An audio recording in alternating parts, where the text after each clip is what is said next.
One man is being victimized by our own government. One man whom they fear, yet whom millions love. One man who is willing to take the poison arrows of lawfare. One man whose voice has been taken away by a corrupt judge operating in a corrupt system. One man who has been ridiculed and insulted. One man who refused to back down. One man who refused to back down. One man who refused to back down. One man who stands between us and them. One man that wants to see America protected again. One man who wants to see America prosper again. One man who understands that a man is a man and a woman is a woman. One man who understands and protects the blessing of life. One man who wants to restore American exceptionalism. One man who once again wants to make America that shining city on a hill for all to see. A place where all the people of the world glowingly set their eyes upon. America. One man who unashamedly wants to make America great again. That one man is Donald Trump.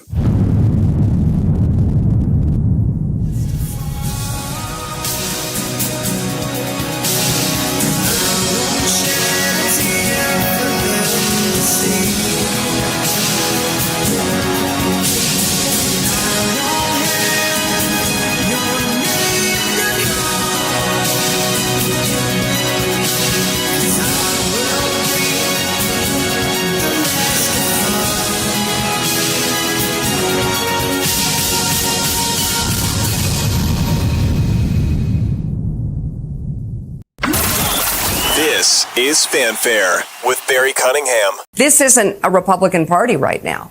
No. And they know it. So there are those who were like, wow, this isn't the party I recognize. But what's the permission structure? Are you hearing it from any of your Republican friends in the business community that can be created for a vote for Kamala Harris at a time like this? You know, I talk, as we all talk to a lot of people who vote for Trump, and I say to them, and I still can't figure out, do they not believe it or do they not care? Do they not understand that our freedom is on the line? Do they not get that, or do they just not care? Do they take freedom for granted at this point? And I challenge people, and I say, you do understand that he will turn on this country, and he will turn us into Hungary. Do you not understand the freedoms that started, as you brought it up? It started with Roe v. Wade. It will continue. It will continue by putting his enemies in jail. It will continue on having unfree media. Are there people around this table that are really worried? Rev, are you worried going forward that you're on a list if Donald Trump is elected? Yes or no? I'm convinced I'll be on the list. I am too. I don't know how. Reverend Al, who's been a grifter for decades, hadn't paid his taxes like forever, wasn't worried about that list, but he's all of a sudden worried about a Trump list. These people are freaking out. They realize it's over. So now the only thing they can do is drive fear. Welcome for the second of two shows today. Let's continue with this farcical nonsense. We're not going to be. And think about that. This is America. This is the United States of America. And people in the media, like the Rev, have to be concerned that they may be on a list. I have people saying to me, Donnie, are you worried? This is America. It's surprising to see both of them doing it. The truth is, both of them want roles potentially in, the next administrations. You hear, obviously, Elon Musk wanting a role to create this efficiency committee, and it's potentially in the offing that Mark Cuban wants to be the head of the SEC.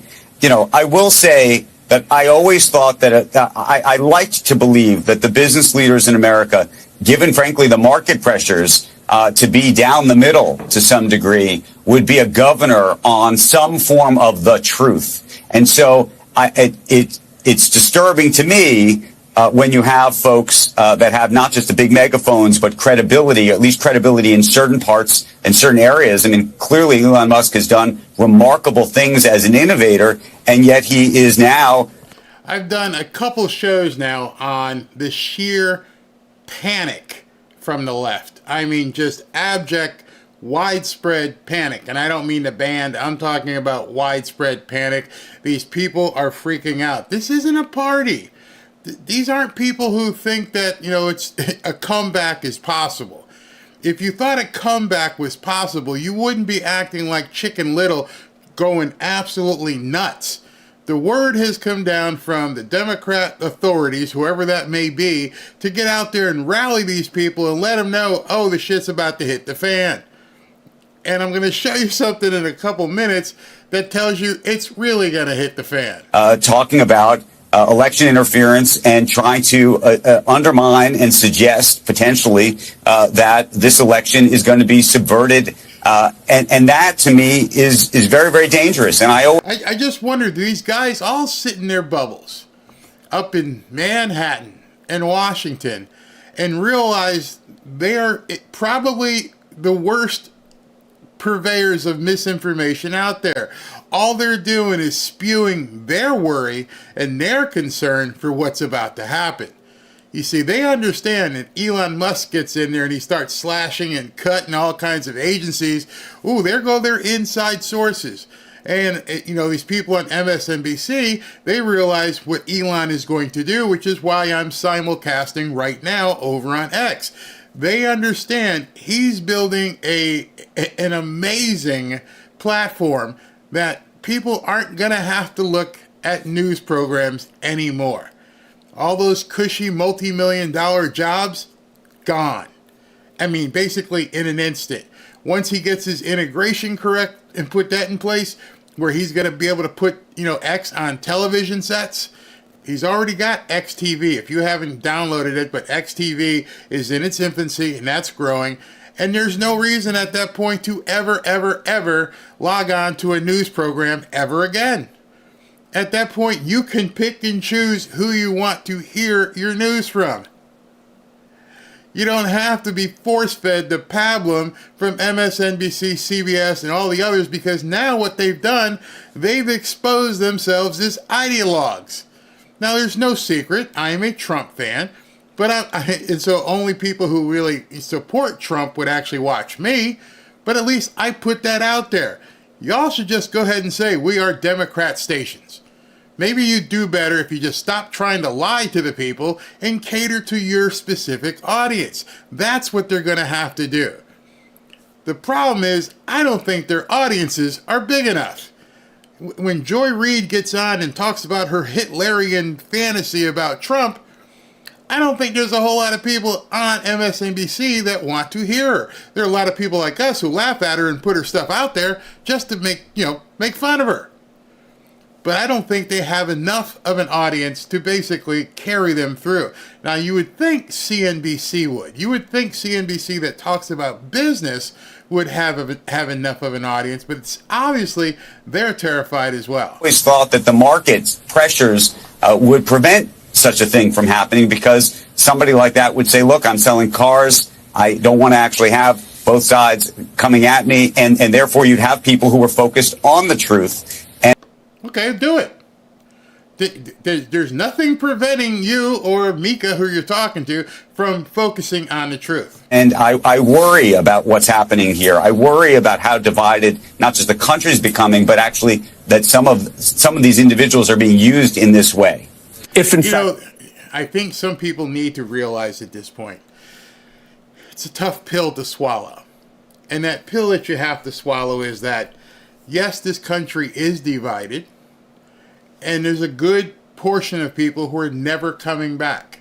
They feel a certain way about the country, they have a certain ideology, and that's all they care. They don't want America to prosper.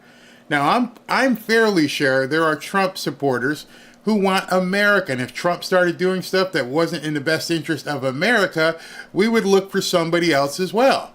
Not them. As long as you're tearing down America, it doesn't matter whether it's Joe, doesn't whether it's Kamala, anybody other than people who want to stand up for America. Case in point. Trump wins, and he does exactly what he says he's going to do, rewrite the Constitution, and he's going to destroy our tripartite system, get rid of the judiciary, and get rid of the Congress. As you're watching this, understand this is being broadcast on a nationally televised news network. I put news in quotations. What's the objective for them to be talking this way as though, hell is about to wash over?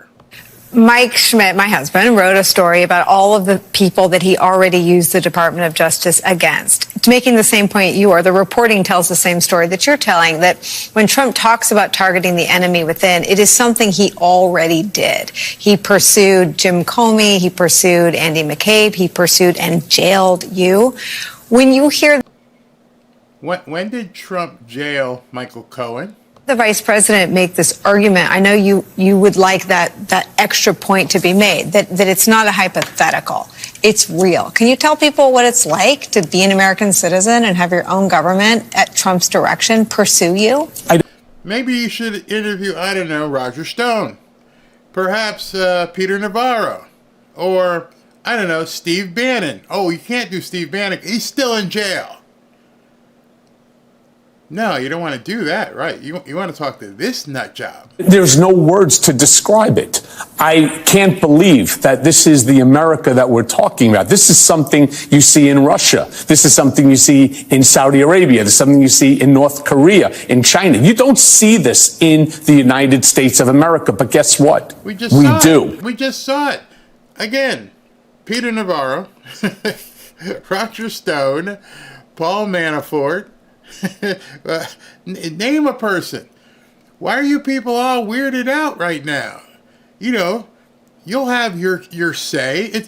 They act as though people would round them up and just stick them in jail and put them in the Chateau d'If and never be seen or heard from again without a trial and evidentiary support. No, I don't have any problem with looking at these people and digging in and finding out what happened. You won't go to jail just because there's an investigation. You'll have the ability to show a defense. You'll have the ability to basically prove you didn't perjure yourself. Nobody's just rounding you up and putting you in a gulag, but you might want to lawyer up. You might want to get a really good lawyer if you've done some of the stuff that you've, seemingly have done. And that's the type of government that this man is going to run, especially when he turns around and he says he wants loyalty oaths taken and given to him by every single person in his administration. There will be no guardrail. So yes, I want to... So much for misinformation, right? As long as the misinformation comes from MSNBC, CNN, CBS, ABC, it's fine. It's absolutely fine. Encouraged, actually. See the vice president in the last 18, 19 days of this election. Take it home. Explain to the Americans. I'm concerned about all of us running. Democrats in Michigan are running the gauntlet. As the GOP woos blue-collar voters, the war in Gaza splits the Democratic coalition, and the economy drives voter anxiety. How nervous are you about November? I'm very nervous. Maybe you should have thought about that a couple years ago. I'm just saying. So as she battles former GOP Congressman Mike Rogers for a key Senate seat, Congresswoman Alyssa Slotkin is sounding the alarm. Michigan, we know what happened in 2016 when Democrats took Michigan for granted and we went the wrong direction. Michigan could determine control of the House and Senate, and Slotkin and Rogers are in a dead heat. Let's elect Donald J. Trump. Even as both candidates align themselves with the top of their tickets. When the vice president comes, you go. Slotkin is trying to show some separation despite backing the Biden-Harris agenda. Oh, now if you haven't followed this, Slotkin, Bob Casey in Pennsylvania, and Tammy Baldwin in Wisconsin are now all distancing themselves from Kamala Harris. In fact, Tammy Baldwin, the senator in Wisconsin, and Bob Casey, the senator of Pennsylvania, are running Trump ads. No, nothing wrong. You heard that correctly. Bob Casey and Tammy Baldwin are actually running Trump ads. Democrats are running Trump ads to prop up their campaign. They are not just distancing themselves from Kamala Harris. They are running full speed away from her, trying to catch a hold of the Trump train and go, yeah, we like this guy. In fact, in Bob Casey's ad, he actually has Trump in it. He goes, I fully support Trump's bills. That's how bad it's for Kamala. At this point, they want nothing to do with her. And they're running away. I'm not immediately saying, rah, rah, I'm on board. Mr. President, on behalf of the city of Hamtramck. All right, so this is in Detroit tonight, prior to this event right here. He's scheduled to talk at 7. We'll be done. We'll be over there. But it's in Detroit. This is the Muslim mayor or congressman of that specific area giving Trump an award. I didn't stutter there either. You heard that correctly. And we would like to present you a certificate of appreciation for visiting our city. And I would like to call the 3 elected officials, if you don't mind, to join me to hand you this certificate, please. It's going to be historic for our city. Yikes. That's why I titled it, This is Proof Trump Will Win. She's done.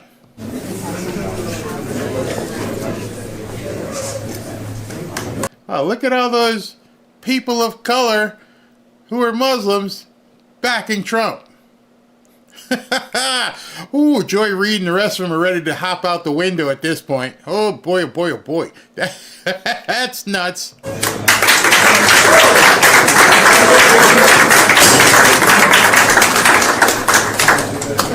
I'm sick and tired. All right, so this last piece that we're going to show before we take some comments and get ready for the rally. This is a side-by-side of Hillary at the end of her 2016 campaign and Kamala basically yesterday.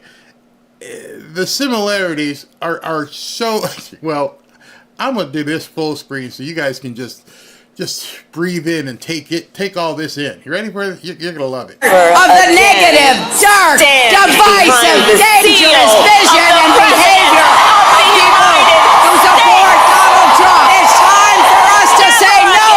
We are not going backwards. We're for the next 7 days. We focus on what's important. Don't get distracted. Don't get diverted. Focus on the kind of country and world that we want to help create. I'm sorry. I'm sorry to basically expose you to that. I know some of you might have to like pray after that because of those 2 witches just screaming. There's no joy. Where's the joy? There's no joy in Mudville. Mighty Kamala has completely struck out. I'll tell you where the joy is. The joy at this point is just watching this and watching it just crash and burn around them. But as you can see, that's where we are. The joyful warrior has left the building, and now all we have is a screaming banshee known as Kamala Harris, and she knows it's over. I mean, absolutely knows it's over. So I'm sorry, Kamala, but you brought this on yourself. Nobody did this to you. You're crazy. You shouldn't have stepped in, but whatever. Let's take some comments here. They are sheep herders. Yeah, that's pretty much. Somebody goes, I need a psychiatrist now. Oh my God, yeah. I get, okay, let me explain this. Where is this? I want to bring this up because I get email after email and I get comment after comment. So let me address this. Randy, I love you, brother. Barry, have you looked into Candace Owens' investigation into Kamala's family tree? Yes, and I don't care. I say that for a reason. Because I know it's basically firing up everybody. She lied. She lies about everything. Everything. Candace Owens has had a focus on her, and she's digging and digging and digging. And be honest, I don't care. I mean, yes, it appears as though she has lied about her heritage, but she's been doing that. They've let her get away with it. There's nothing that Candace Owens is going to expose that is going to even remotely matter. And I don't mean that facetiously. I truly mean that. At this point, what her mom or grandma or whatever else, what they are, is way below the things that matter. Immigration, grocery prices, gas prices, newcomers, taxation, excessive taxation. Trace Leche is taking over apartment complexes, and on and on and on. I don't care that her mom was green. I don't care if her mother was from Mars. It doesn't matter. It's not, nothing is going to come from it. It makes for good YouTube videos if you can keep it up on YouTube. It makes for great stuff on Twitter. It makes everybody talk, but to me, it's a distraction. And I don't mean anything back by that. I mean, I like the work that Candace Owens does. But you got to be honest, nobody cares. It does not move the needle even this much. She dug. She found some stuff that doesn't even matter. We're 18th, so we're basically about 16 days away from the election. Nothing's going to come from it. There's not going to be any investigation. Doesn't matter. Get it out of your head. I don't even know why Candace wasted so much time on it. At this point, the nanny story about Doug and what he does doesn't matter. Keep your foot on the gas. Make sure you're going to vote. We got this. I don't need the distraction of Kamala's mom being a llama or something. It doesn't matter. And I don't mean any denigration by that, and I don't mean anything about taking Candace's work for granted. At this point, it does not matter. The only thing that matters is that you get out and vote and destroy this woman. That's it. In the grand scheme of things, Candace's story isn't going to move the needle. We all know, as I've said, there are no undecideds. You either know right now who you're going to vote for or you're an absolute moron. So let me just ask you, Randy, and I'll put it out to you. Does it change your mind? Or were you always going to vote for Trump? That's sort of like how I look at it. I don't like wasting time on stuff that A, isn't going to drive the needle, and B, at this point, move your focus away from what you need to be focused on. That's this. That's this. I don't want you to change and look away from any of this stuff other than to stay focused on what's at hand, and that's getting to the polls and getting your friends, your family, get Harry's ass off the couch and vote. And then, as I said in the earlier video, prepare for what happens after that. None of what I just said does that story about her mom do anything.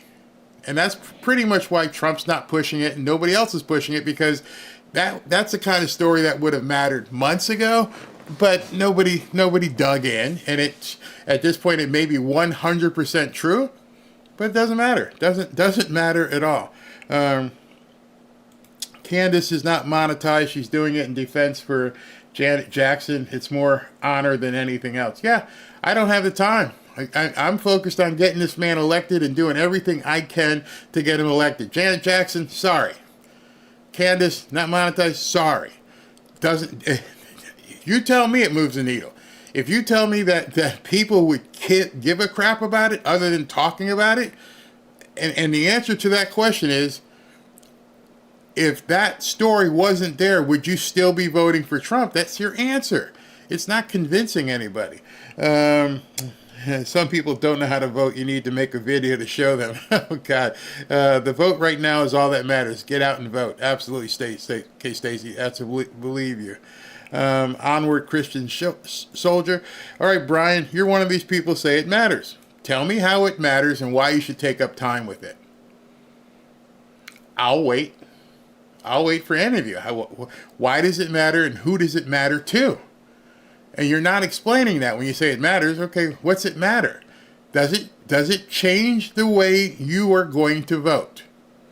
Oh, no. I didn't destroy. Somebody said that you destroy the man. No.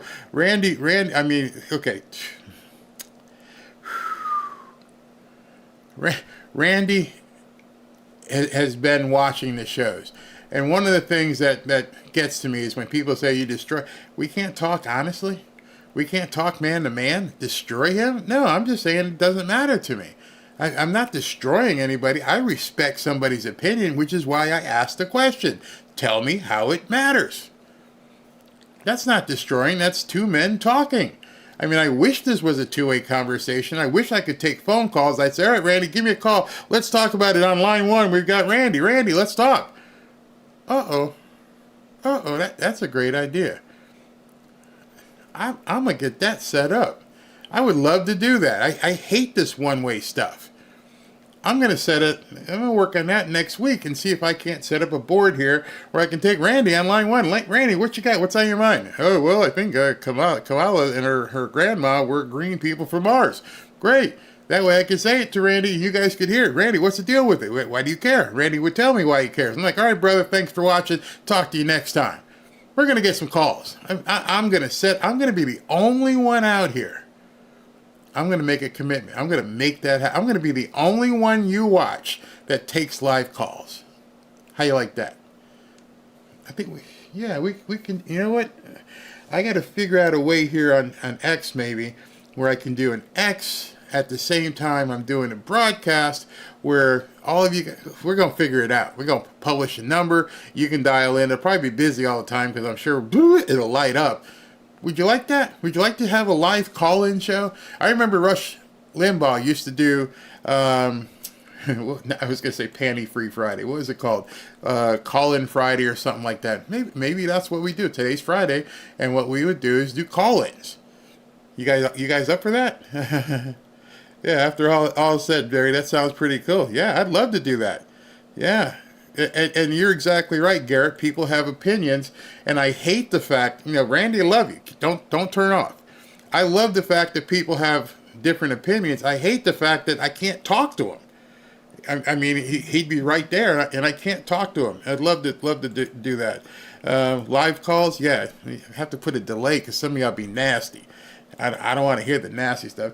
Oh my gosh, that's a wonderful. Like I tried to message you today on X and it said that you would have to turn private messages on for us to do a messaging. Yeah, I could see us going live. All right, so we're waiting for Trump to show up at 7 p.m. He hasn't walked out yet. So, Randy, my apologies. I wasn't being offensive. I'm just a very direct person. I was giving you my opinion and I'm pissed off because I can't hear yours. I would really want you to be able to provide your opinion, and then we could talk about it like men, and everybody could hear it. YouTube, I don't know why they don't have that functionality. Why is it just one way? I mean, if the whole thing about digital media is about engagement, well, I'd love to be able to engage with you people. Absolutely. Live calls. Whoa, yes, we're going to do that. We're going to make it happen. All right, so we're going to do it. Yeah. Randy's a big boy. He could take it. Yeah, he's next. I believe Randy's the next cop. And it's funny because as I turn over and look, I'm sure Randy has responded, but I can't even find it. It just goes and unless I happen to turn and see his head there, that would be funny. I would love it. Yeah, I think that would. Yeah, it would be fine. Help me. I can't get on X on your site. Help me. All right, let me just put this up here real quick. I thought I had it. Yeah. Okay. So you have to be on X, number one. Yeah. So you have to open an account. But once you open an account on X, just go there. I made it easy so you don't have to have the long URL for Twitter. Just go to fanfareshop.org/group. It'll immediately take you to the site, and you basically join. I got to update that because we're at nearly 4,500 people at this point. Yeah. Jay Smith says you'll need Snurdly. Yeah, somebody. I know who Snurdly's going to be. She's not here tonight because the grandson's got a high school football game. But we're going to call Ashley Snurdly. She doesn't even know what she's about to get into, but she'll go ahead and scream. But I don't know if she can do that remotely. I'm going to have to figure all this out. We'll get it done. Absolutely get it done. Hell yeah, Barry. Let's go. Let's do it. I am Trump all the way. Yep, absolutely. I missed what Randy said. Randy didn't say anything wrong. Randy said that, have I looked at the stuff that Candace Owens has been working on? And I wasn't jumping on him. I was jumping on the story. See, there's a little bit different there. You guys took it the wrong way. Randy just said, hey, have you seen this? He didn't do anything wrong. What I said was the Candace Owens story about Kamala Harris's grandma being from East Mars doesn't matter to me, because we're 16, 17, 18 days out. I want to focus on getting this man elected and on the stories that actually move the needle. And I don't think that heritage story moves the needle. So he didn't say anything wrong at all. I told you, Barry. No, do not compare me to Alex Jones yet. Ooh, wow. Have missed the slow chat. Okay. X Spaces is like Zoom, but you don't get to see people's faces. That's the only problem with that. Any hoodie giveaway tonight? Oh, just let me give you an update on that, by the way. Drum roll. Okay. Ashley got the new shipment in, so we are going to, tomorrow's rally is in Latrobe, and we have a whole new site for you to go to log in. And so tomorrow we will resume hoodie giveaways, and she's going to spend her weekend stuffing bags and shipping stuff out to people who have been graciously waiting. Thank you very much. But the shipment did come in, actually came in last night. She got the boxes and she checked it. Everything's fine. They're going to start rolling out, and she's going to do it. There's my boy. There's my boy. This is the reason I watch you, Big Balls. I love it. All right, brother. I promise you, when we do the call-in, you will be the very first call. So who's on stage right now? Somebody's walking out to do a pre-speech. I don't recognize this person, but oh, it's Brett Favre. Okay, guys, hold on. Let's listen to this. I think it's Brett Favre. No, it's not. All right. He's right back here. He's going to take a few pictures and then he'll be out. Anybody who's supposed to be back there to get their picture taken, Secret Service will get you back there. All right, listen, I'm the founder of a group called Auto Workers for Trump. There you go. Lots of auto workers here. I was born and raised in Macomb County. I ended up working 25 years at a Ford plant 2 miles from where I grew up. I hired in at Chrysler Corporation the same month as Lee Iacocca in 1978. I worked 11 years there.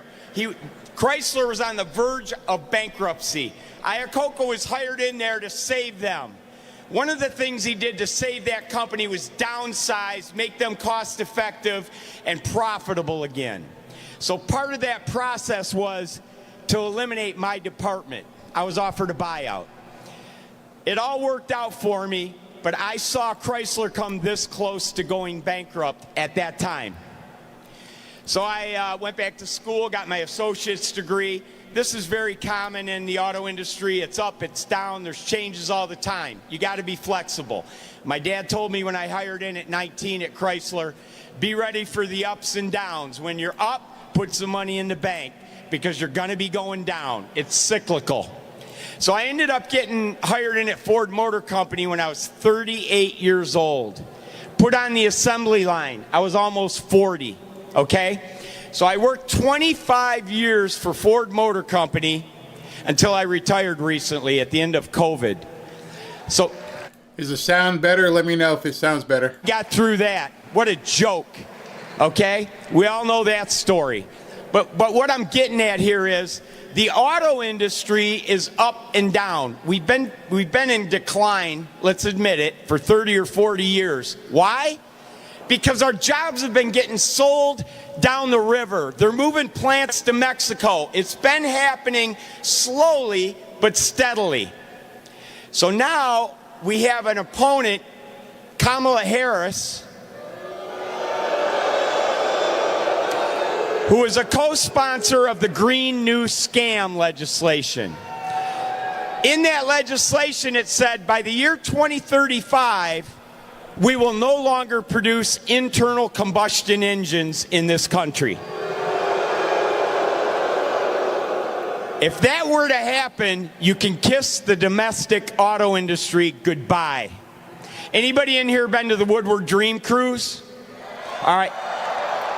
Beautiful. That's celebrating the American auto industry, the classic cars. That industry has built Detroit, it built the middle class, and everything in Michigan's economy is revolving around the auto industry. But now, if Kamala Harris and Tampon Tim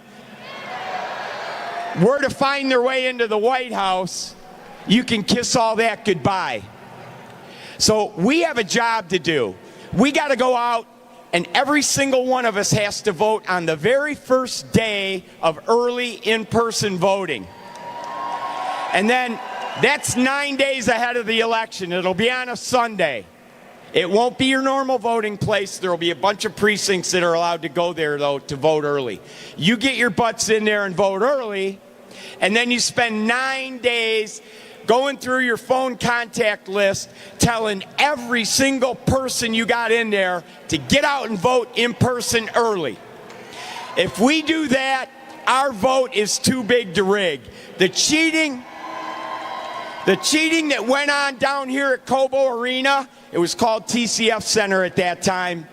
The cheating that went on was unbelievable. I witnessed it with my own eyes. All these absentee ballots that got mailed out were collected, filled out hastily, and they get out and vote. We've got to win this election. Our survival depends on it. Thank you very much. Well, I'm not sure who that guy was, but strong, forceful speaking. Going to cause me to do some deletion for about a minute and a half there, because people upstairs don't like when you talk about what happened with the so you got to go in afterwards and quickly cut that out. Otherwise, the robots come in and go, "Oh, he talked about something he shouldn't be talking about. Oh goodness, oh my goodness." Yes, that was a good thing. All right, so what we got here? So let me see if anybody else is coming up next, or if that's going to be Trump. We do have another speaker coming out of the bullpen, and let's see who it is so I can bring it up. I don't know if that's Trump or is it somebody else. It might just be him. No, it looks like it's maybe Byron Donalds.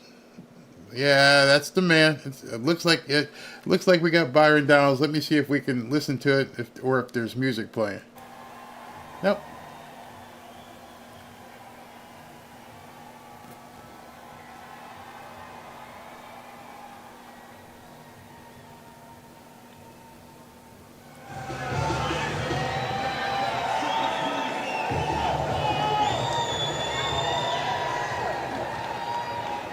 Man, is it good to be back in Detroit.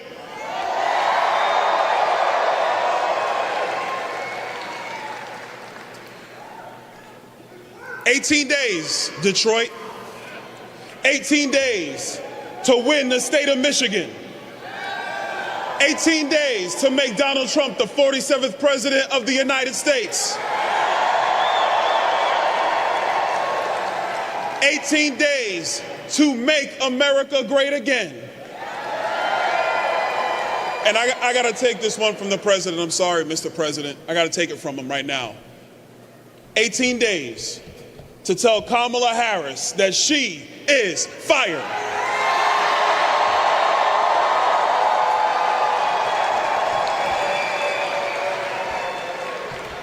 You know they're in trouble when they go on Fox News. Because she's been avoiding the conservative movement.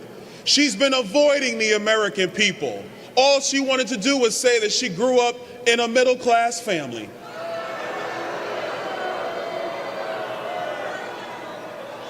Well, guess what, Kamala? I grew up in a poor family. And you know what I know? You have no idea what you're talking about, and the American people have had enough.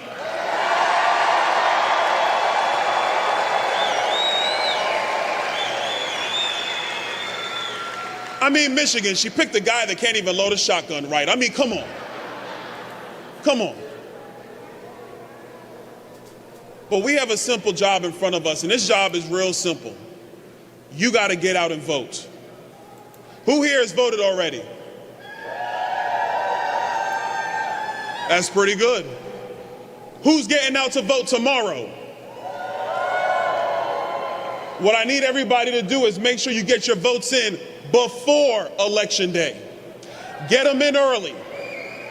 Because on Election Day, we need you to get in your phones and get your families and friends out there to vote. We need you to make sure the people who are low propensity, you're not quite sure what they're going to do, you got to get them to the polls so they can vote. You got to go into your churches. I see you over there, Pastor. Don't think I didn't see you. I see you over there. I saw you. You got to get into your churches. Make sure your fellow congregants, they get out and vote. This country is saved by the voice of the American people. You guys can do that with all of us. Donald Trump's going to work hard for the remaining 18 days. He's going to be all over the United States taking the message of putting the American people first.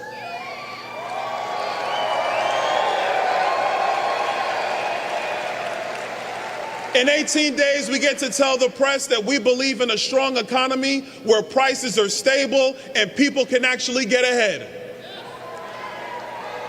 In 18 days, we're going to tell the press and we're going to tell the world that America's southern border is secured and we're deporting a lot of illegal immigrants.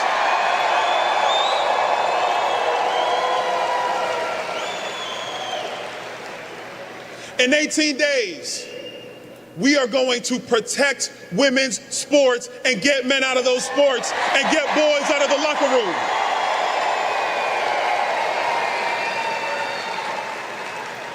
In 18 days, we're going to stop this insanity of saying that a young boy can automatically be a girl. We're going to protect children. We're going to protect puberty.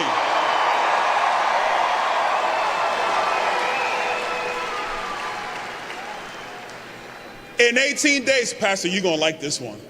In 18 days, manhood in America is making a comeback. There you go. Who told you that?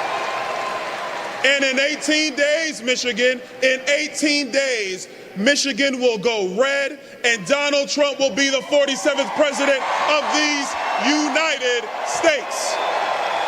God bless you, Michigan. Detroit, make sure you turn out. And God bless America. See ya.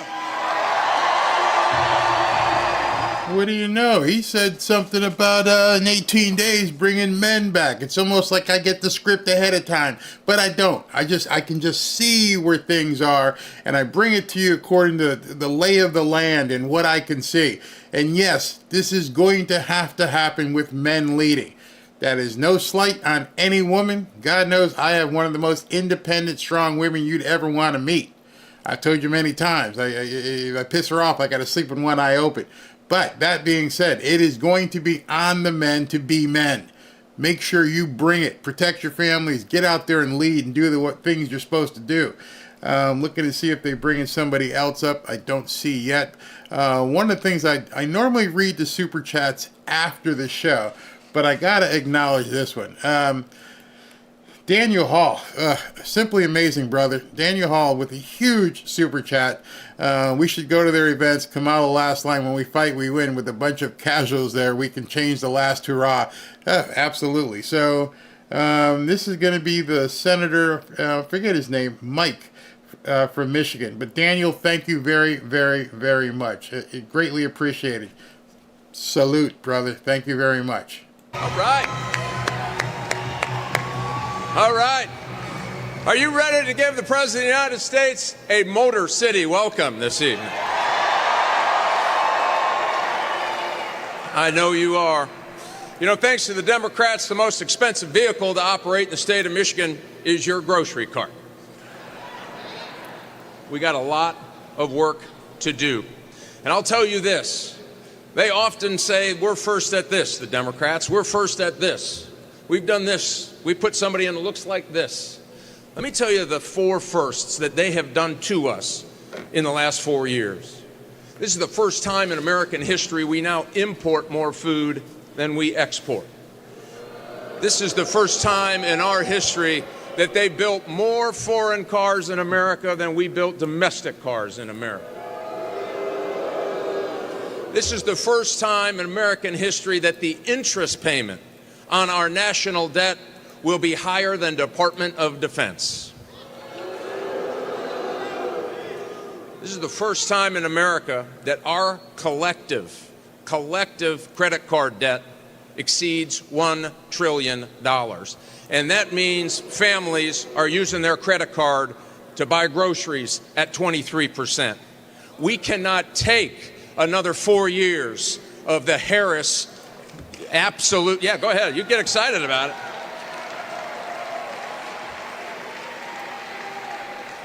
And you know how we change this? We elect Donald J. Trump on November 5th.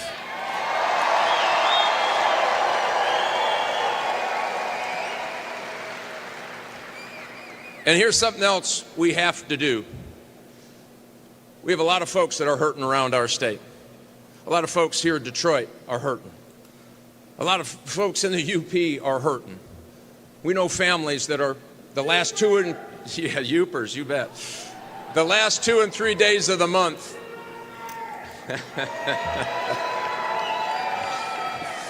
The last 2 and 3 days of the month, folks are using the food pantry to put food on their table. Their electric bills and gas bills are going through the roof. 23% increase in car repossessions right here in the state of Michigan just last year. People are hurting. So here's what we have to do. We need to treat this election like it is the most consequential election of our lifetime.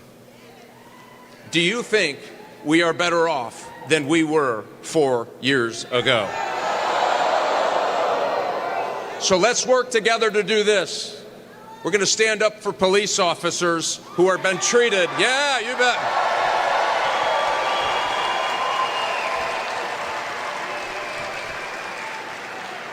And come November, we're going to have their back. We're going to stand up for the men and women who are serving in our military today and are ready for a commander-in-chief. You bet. And we will have their back. We are going to stand up for Detroiters who have been neglected by the Democratic Party year in and year out. We are going to have their back in November. We are going to have the backs of every mom who is struggling, for every girl who turns around and sees a male in their locker room. We are going to stand up for the people who work every day. We're going to stand up for the auto industry. We're going to say no to EV mandates and yes to prosperity. We, in November, are going to say, we have your back. God bless you. Get to work. Let's get it done.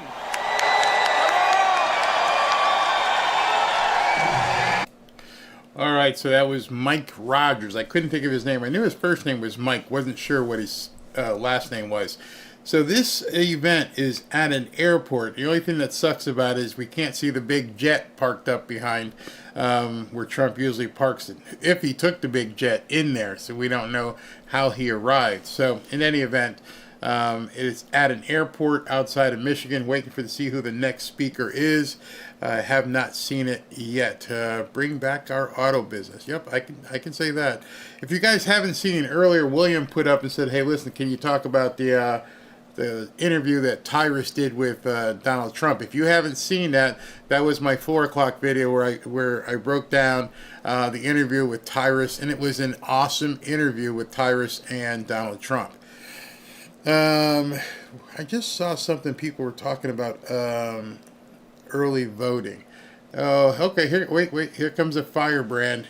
Every time Stephen, what's his name? Stephen Miller talks, brings fire. So he's about to step up here. He's usually the speaker before Trump. Let's hear him. Hello, Detroit. Hello, Michigan. After 4 years of betrayal, after 4 years of Kamala Harris and Joe Biden savaging the working and middle class of this country, after 4 years of open borders and mass illegal immigration, after 4 years of inflation, crime, unemployment, misery, war, death, destruction, and devastation, are you ready to reclaim your country, reclaim your future, and reclaim the United States of America?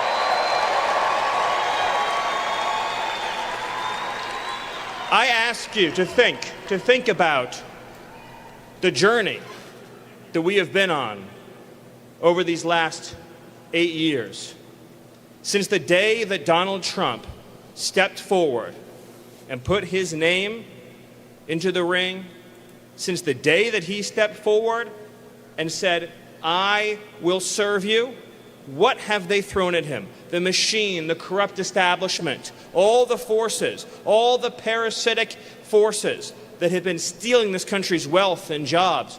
What did they do? One hoax, one persecution, one witch hunt, one slander, one vile defamation after another, lawfare after lawfare, one corrupt attack after another, and not one, but 2 assassination attempts that this man has endured. And I ask you, did he ever waver? Did he ever falter? Did he ever stand down? Or did he raise his fists into the air and shout, fight, fight, fight? What I am asking you, people of Detroit and Michigan, is what are we fighting for? What is Donald Trump fighting for on your behalf? Your right to live in a city that is safe and clean and prosperous. The right to be able to take your kids to a park and not have to worry about crime or drugs or needles or graffiti. The right to send your kids to a school where they teach them that America is a great and wonderful country, not to indoctrinate them with hate and lies and leftist nonsense. To live in a country where our government agencies, including FEMA, prioritize American citizens and not illegal aliens. Where when you have citizens who are displaced by hurricanes, they're the ones who should get free housing, not illegal migrants. Is it too much to ask? Is it too much to dream that your own country, your own government, your own society, your own civilization could care more about you and your family and your children than illegal aliens who have absolutely no right to even be on our soil? And then there's the jobs. Detroit once was the city that powered the entire world. Every car worth driving in the entire world was manufactured here. Not in Mexico, not in China, not in Japan. It was manufactured here. The best cars in the world are made in Detroit, but we need to make 5 times as many cars, 10 times as many cars, 20 times as many cars. And Donald Trump has a plan to do it. Donald Trump has a plan to make Detroit and to make Michigan the economic center of the world. And he is going to go country by country, and he is going to go to the world leaders and say America's not going to be bullied, America's not going to be intimidated, America's not going to be pressured, America is not going to lose its jobs or its wealth to foreign lands and foreign nations and foreign leaders and foreign companies. That wealth is going to stay right here in the city of Detroit and is going to belong to you and your families. So all I am asking, all we are asking, is for every person in this room to dedicate themselves to the simple but essential task of delivering the votes we need to win the state of Michigan. You need to get your friends, family, co-workers, churchgoers, every person you know, people that you barely know, everyone you come into contact with. Email, write, text, everything you can think of, and deliver a tsunami, an actual tsunami of votes for Donald Trump, too big to rig, because if Michigan goes for Trump, then America goes for Trump, and your hero, your champion, is back in the White House, and we will be able to say that Donald J. Trump is the 47th President of the United States, and America is back. Thank you. God bless you. God bless Detroit, and God bless America. Well then, that guy brings it. He absolutely brings fire. I think he's also Trump's speechwriter as well. But man, he does all that. Not a teleprompter, not a note, nothing. Just boom, just brings it. Love it. Absolutely love it. Cherokees for Trumps, yeah. So this thing seems to be moving along pretty quick. Trump was supposed to be on stage at 7, but they're moving it pretty quickly here. Looking for the next speaker to come walking out. Let's see who it is. The camera is focused on the corner there. People aren't jumping up yet. Latinos for Trump. I think I'm going to do a Latinos video next day or so. But just to let you know, we have a rally tomorrow. The rally tomorrow is, while we're waiting for somebody to come up, it is in Latrobe, Pennsylvania. I believe Latrobe's not too far from Pittsburgh, but Latrobe, Pennsylvania. And then on Sunday, he's in Lancaster, Pennsylvania, not too far away from Delaware. Latrobe, Pennsylvania, I believe, is out near Philly. So tomorrow, 5:30, after your favorite college football games, tune in here, and we're going to do a big rally from Latrobe, Pennsylvania. It's at an airport there as well. 5:30, we may see the big bird, depending on which one he takes in there, but we'll figure it out. But tomorrow at 5:30, we'll be doing it. We got another speaker, and let's see who this guy is. Oh no, this is the teleprompter guy who's basically making sure everything is at the right height. He gets on his tippy toes to make sure that it works for Trump. Latrobe, Pennsylvania. I'm looking to see where this is on a map.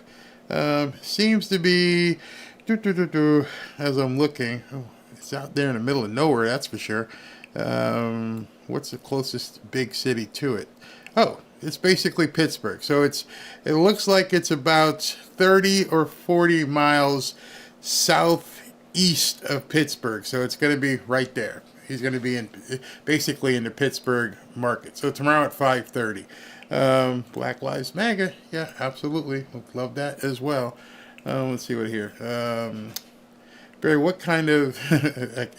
that was awesome. Latinos for Trump. Yeah, I've got some guys over on X who've made some music specifically for Trump, which is... I'll play that tomorrow. So just to let you know, talking about music. Just say it again, because I have to say it all the time. I can't play the Lee Greenwood song, so when you hear it go dark, and I'll talk over it, but that means that he's coming out, but we can't play that music. Secondly, what he's been doing is talking about the military and all the DEI, and what he's been playing, that song, but he plays a video about the DEI, and he shows Full Metal Jacket clips, and he shows clips of some Transformers doing some dancing. And so because of these people here, I have to, basically get away from that. So when it happens, you'll know what's going on. I'll come back on screen, but we can't show the Full Metal Jacket because that's actually a movie.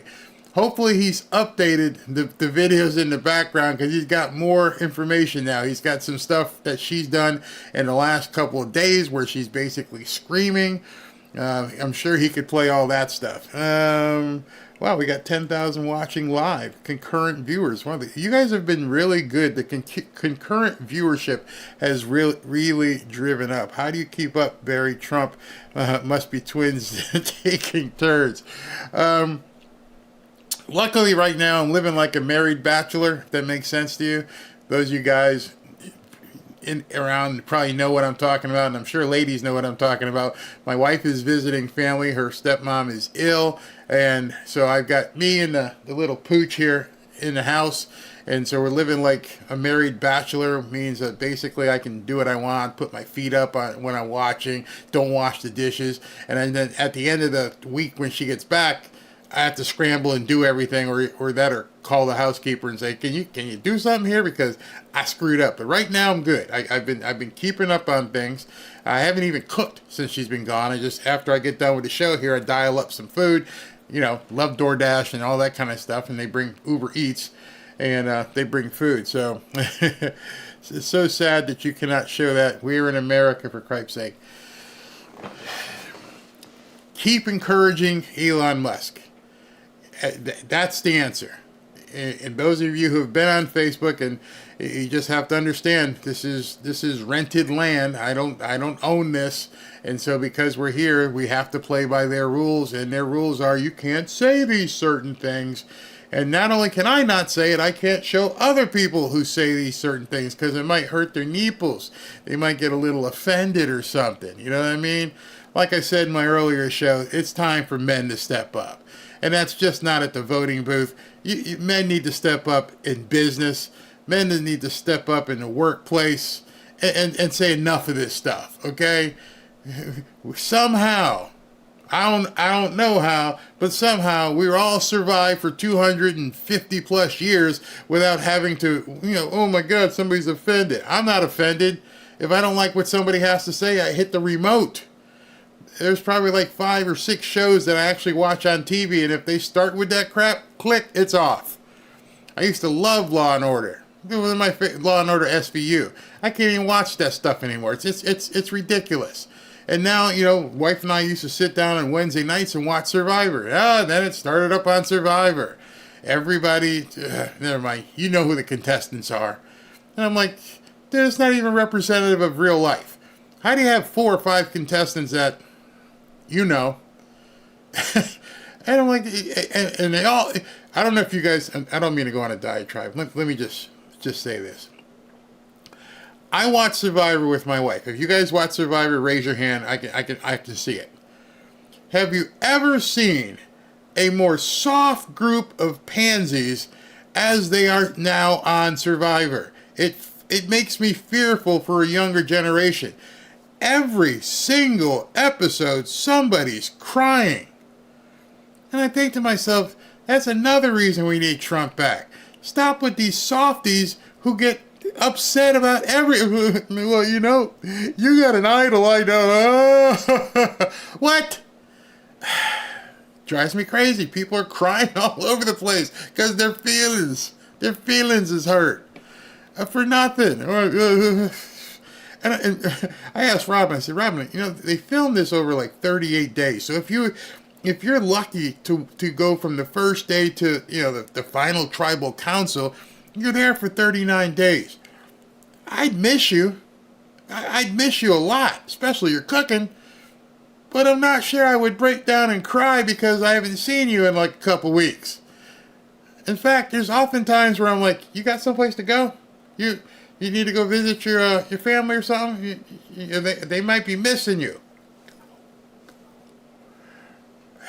I don't get it. I don't understand when I see these men just breaking into tears. It's just foreign to my personality. Actually crying.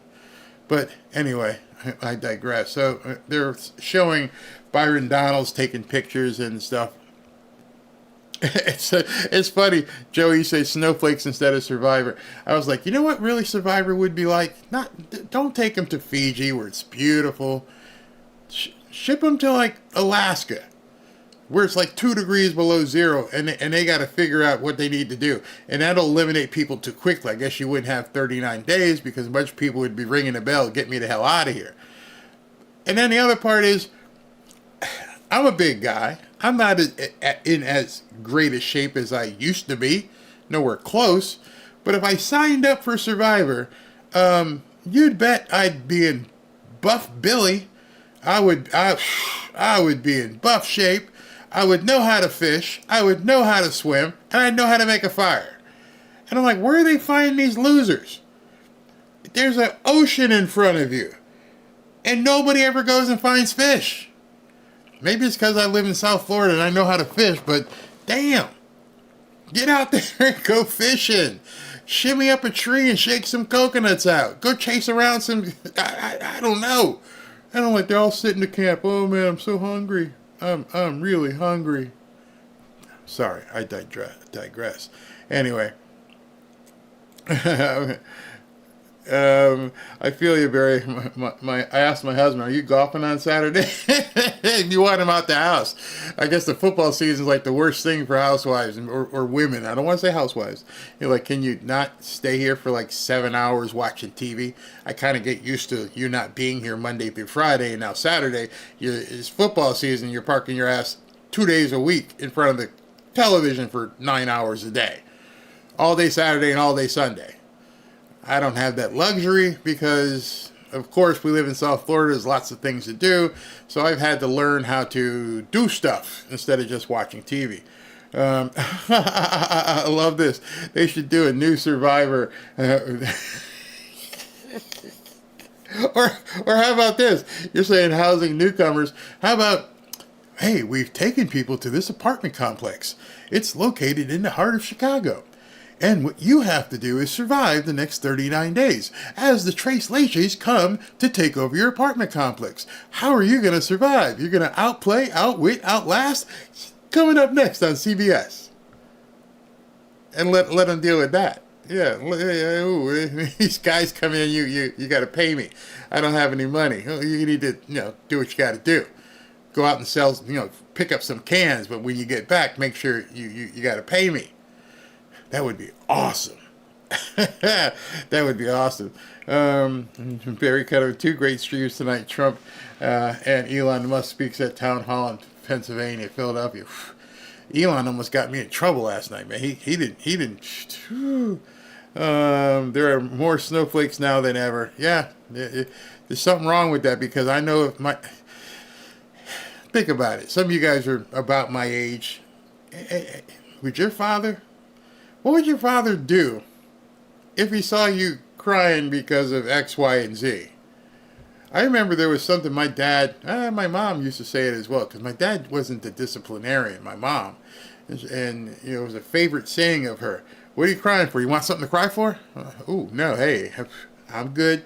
I'm going to go clean up my room right quick here. Okay, I'm not crying anymore. I don't need reason to be crying. You crazy lady. Prayers for Trump, absolutely.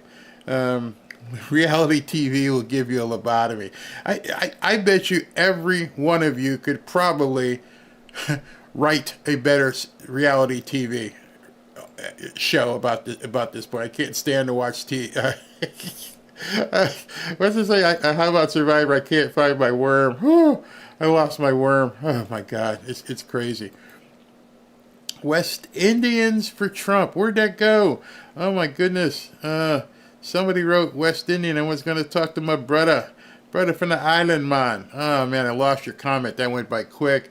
Obviously, Trump is going to be the next speaker because they were situating the teleprompter for his height, moving the microphone, so it's imminent at this point.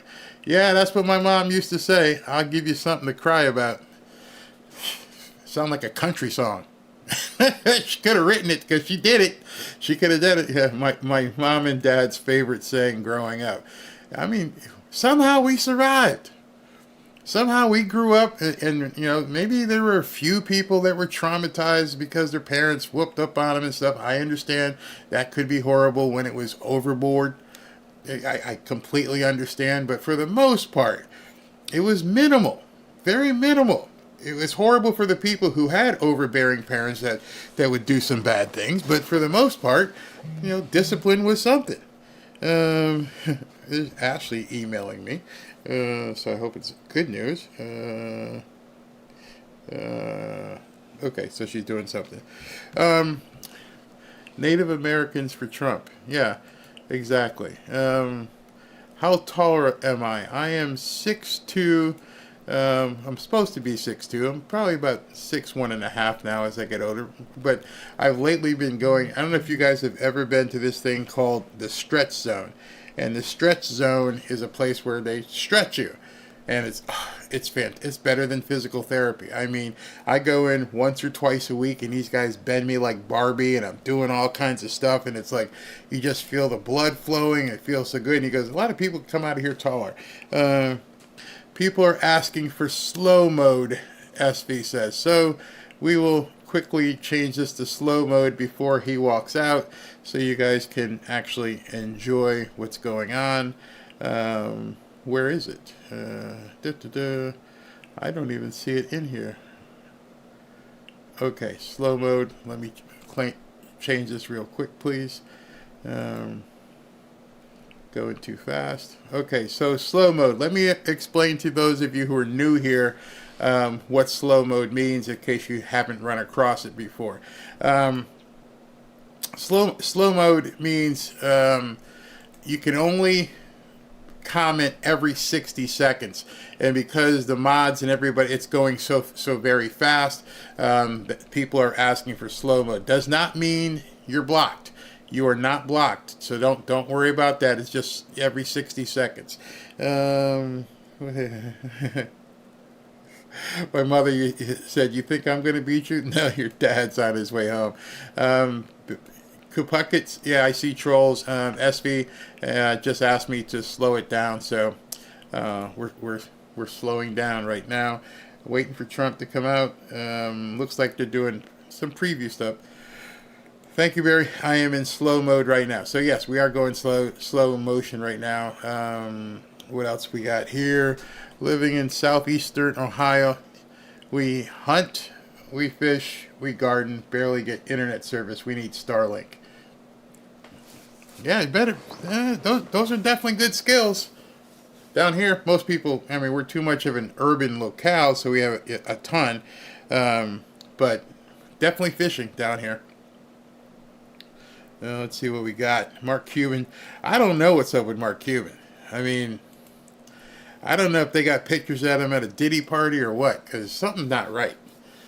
We know he doesn't want to pay that kind of money on taxes. So what kind of deal did he cut with them to have to do what he's doing for Kamala? It doesn't make any sense as a billionaire. It doesn't make any sense from a business perspective. Don't make any sense. All right, so Trump must be getting ready to come out. Everybody's standing up waiting. Let's wait to see if he comes out the tunnel. Hunt, fish, garden. And I see the Secret Service beginning to walk out, and we see the man. So I'm going to cut to him so you guys can see. And then, of course, I've got to cut the music. So let me go ahead and get ready to do that so you guys can see him. Here we go. So he is walking out to the stage as we speak. As soon as the music's done, we're going to go ahead and put him on. Barry Trump wants you for Speaker of the House. I couldn't do that, man. I couldn't deal with these people. I would go nuts if I had to deal with them. They're crazy, absolute crazy. I miss my South Florida fishing. Not the same on the west side of Florida. Yeah, very nice fishing down here. Different kind of fish too. Get the mahi and all kinds of different things. All right, so Mark Cuban is Rosie O'Donnell as a transformer. All right, so Trump is walking out. As you can, I don't know if you can see that far away, but he is definitely on his way to the stage. And here he comes. As soon as the music stops playing and he starts talking, we will bring him out and on full screen. I've got 2 feeds running in case something happens, so we should be okay with there. Detroit. I said this to my wife tonight. She goes, "Where's Trump tonight?" And I said, "He's in Detroit Rock City." She goes, "What's that?" And I realized you don't know the band Kiss too well, do you? So I know Pity B here, who said Detroit Rock City. I know exactly that he knows Kiss. That's another guy from the Detroit area, the Motor City Madman. That would be none other than Ted Nugent. Those of you guys who know who Ted Nugent is, Motor City Madman. And then, of course, as I switch feeds here, let's go ahead and cut to this feed. Those of you guys also know Kid Rock is from Detroit. So he's about to begin talking. What I'll need you guys to do is let me know what the volume is like, and we'll take it from there so I can adjust the volume to make sure you guys can hear correctly. And thank you. Thank you very much. And a very, very special, we love this place. Let me know about the volume, everybody. Hello to Michigan. We win Michigan, we win the whole ball game. Thank you very much. I'm thrilled to be back in this incredible state with thousands and thousands of proud, hardworking American patriots. Thank you very much, everybody. So I'd like to begin by asking a very simple question. Are you better off now than you were 4 years ago? Not even close. And our country's not better off, that I can tell you. Early mail-in voting in Michigan is now underway. So here in Detroit, early in-person voting starts tomorrow, so get the hell out and vote. You got to get out and vote. With your help, 18 days from now, we are going to win the state of Michigan. We are going to defeat Kamala Harris. And we are going to, quite simply, make America great again. We're going to do it. We're going to do it. You know, Detroit has such great potential, but Kamala and the Democrats have been wreaking havoc on this place. This very, in many respects, it's a sacred place. So many things happened in Detroit, and it's been treated so badly, and they've been talking about comebacks for so long, but we're going to bring it back better than it ever was, better than it was many, many years ago. We're going to make Detroit great again. We're going to make it great again. You know, they have been talking about it for years and years and years. For generations, this city and state were the world capital of automotive production and one of the great manufacturing centers in all of history. No matter where you went, this was the greatest in all of history. But year after year, globalist politicians like crooked Joe Biden, lying Kamala Harris, sold you out and let other countries loot, pillage, and plunder our wealth, our jobs, and our dreams. And they did that here more than any other place in our country. 40% of Michigan auto jobs were annihilated after NAFTA, and China's entry into the World Trade Organization was a disaster for your beautiful place, your beautiful city, and frankly, your beautiful state. Detroit was decimated. That's right, Detroit was decimated as if by a foreign army. There was no difference. Our factories were left in ruins, and under Kamala Harris, this year alone, the United States has lost nearly 50,000 manufacturing jobs. You know, they're doing a terrible job. Did you see her interviewed the other night? She said, essentially, yeah, I'd keep it the way Biden had it. Oh, that's great. That's great. He got out because of the way he kept it. She'll keep it the same way. U.S. car sales are down 38% since I left office. But with victory in November, we're going to take back what is ours, and it is ours. We're going to take it back, and we're going to bring back our jobs, our dignity, and our dreams. And standing before you tonight, I am proclaiming to the people of this state that by the end of my term, the entire world will be talking about the Michigan miracle and the stunning rebirth of Detroit. And this will be a real rebirth. Right? Under the Trump administration, all who have robbed you, raided you, ransacked you, and abused you will discover very quickly America will not be taken advantage of anymore. We were taken advantage of for years, for decades.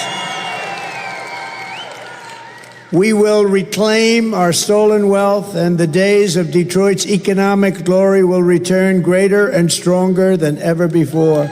Promise. And I know how to do it. Oh, do I know how to do it? I will put Detroit first, I will put Michigan first, and I will put America first, and that's the way it is.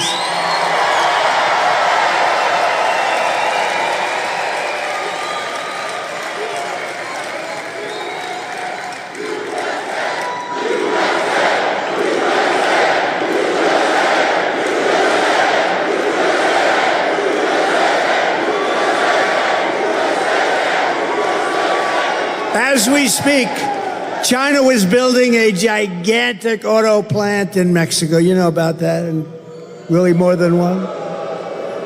Don't worry about it. I took care of it for you. Took care of it. It's already done. Without even closing the big deal, which is the presidency, I've already got it done. Of course, if she got in, she has no idea what the hell she's doing. She's grossly incompetent, worse than him. Then I cannot tell you what's going to. I can tell you they'll build the plant. I can tell you, but It's already done. They think they're going to sell all of their cars into the United States and destroy Michigan, but it's not going to happen. It's not going to happen, I promise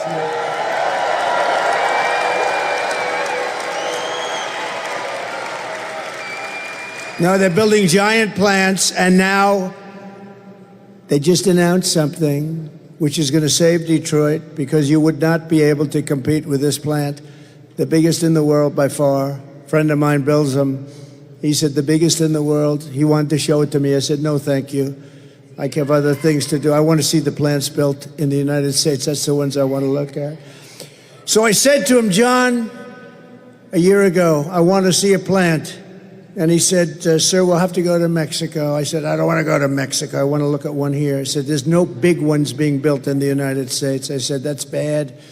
I said, how big is it in Mexico? The biggest in the world. I said, so they're going to make cars and sell them in here. Kill Detroit, kill Michigan. You wouldn't have anything left. You wouldn't have anything left. So the other day I was speaking, a couple of weeks ago, I was speaking at the Economic Club of Detroit, which was nice, made a nice speech. And what happened, I saw John, who's the biggest and the best auto builder. That's what he does. He builds plants. I don't know if he can build anything else. I'm not sure he can build an apartment, but plants he's very good at. And I hadn't spoken to him in a year. He was telling me about this massive plant. And I spoke, and I explained how I'm going to put massive tariffs, very big tariffs on anybody in Mexico that's selling cars are going to hurt our business here. And I said to him, how's that plant coming along, John? And he said, sir, they just told me it's over. They're not building it. They think Trump is going to win. He's going to impose tariffs, and it's worthless. You owe me big.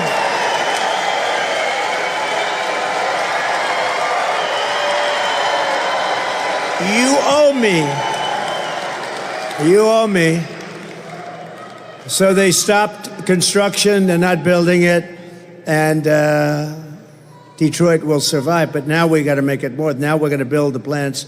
So I'm going to do, sometime next week, I'm going to call the people building the plant, very big, wealthy company, which is backed by China. It's China, you know, it's China. It's in Mexico, but it's China.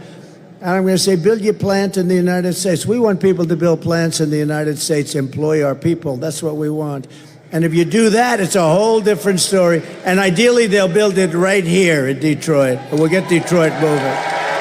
And others will come also.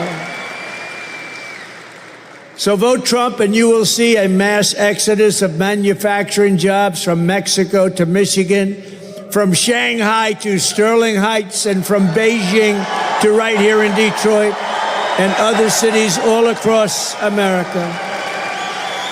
Because a strong auto industry will make all of Detroit richer, boosting suppliers, real estate, and your entire economy. And, you know, I've been reading about Detroit for so long, the comeback. This is the real comeback. This isn't artificial stuff. This is the real comeback. You better vote for me. So very simply, it's not overly complex. Some people don't understand it. If you watched Bloomberg the other day, you would have seen the CEO of Bloomberg interview me, and I think he understood it. And I think the Wall Street Journal now understands it. Because to me, the most beautiful word in the dictionary, it's not love, it's not respect.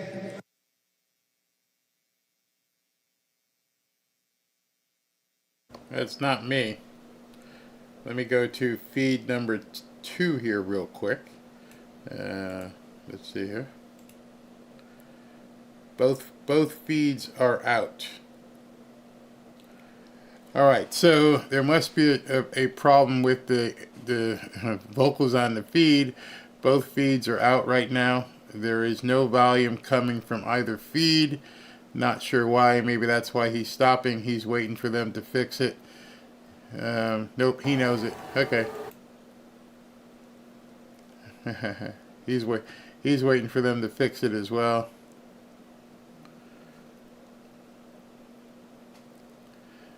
He knows it's out. He's waiting. All right. What's wrong with the audio, bro? And he's going to have somebody's head for this. You watch. All right, so we're waiting for the audio to come back. Not sure if... Well, now we got to think, is it actually... Oh, he's testing other microphones. So he knows there's no sound at this point. Why? Don't know why. But he's looking for a microphone himself, trying to figure out what's going on. So obviously, he's just going to wait. So, did somebody cut the sound? Did they sabotage him? Because you can tell he's not talking, and I'm sure Donald Trump is not happy about this. Not at all. That he's got no sound. All right, guys, so you're seeing the same thing I did. I checked 2 different feeds real quick to make sure that it wasn't me, but he's got no sound right now. He's waiting for them to fix it. And I say no sound, we're not even talking like part of it is good or part of it's bad. There is absolutely no sound coming through at this point. Nothing. Which means no background, nothing. So I don't know how he would have known, because somebody would have had to signal to him to cut, because he wouldn't have known that there was no sound. And now they're messing with the video feed. So I'm doing it on 2 different things. There's nothing to change to, because obviously you can tell he's not at the microphone, because he knows, so he's waiting for them to give him the sign so that he can begin speaking again. So we may be here for a little while, and I'm sure this man right now is steaming. I'm pretty sure this man, 18, 19 days away from the election, is pissed off that whatever happened, happened. So I don't know if a cable got cut, but it went, for something to go completely out, that means there is no audio whatsoever. It's not like the audio is bad. It's out, completely cut, and they shut him down as well. So the voters are going wild. People are watching. He's doing what he does. So we'll see what happens. But he did seem to know. Yeah, I don't know how he knew that there was no sound, but he stopped talking. Maybe, I don't know. He doesn't have. Maybe he's got monitors in front of him. Probably like a rock concert. He probably talks so he can hear himself. And now he's just waiting. And let's see if he got the sound back. They're working on it, obviously. I hate seeing this. He's not happy. No, he is not happy at all. He's gonna have somebody's head. That's for sure. Absolutely. Yeah, someone's gonna be fired. Yep. You making him stand around.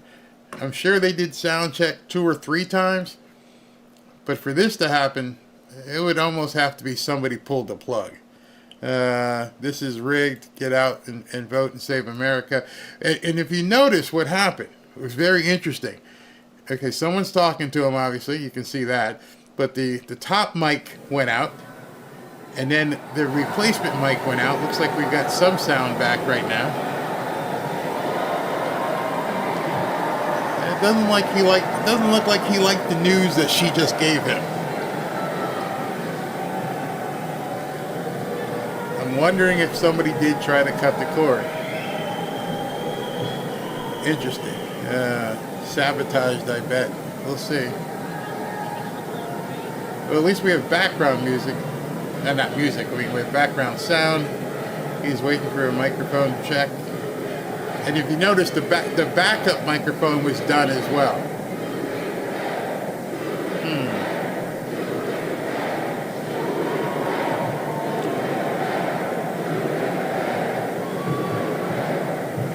I know you guys feel exactly as I do. It's always something that you're worried about it, you know? Yeah.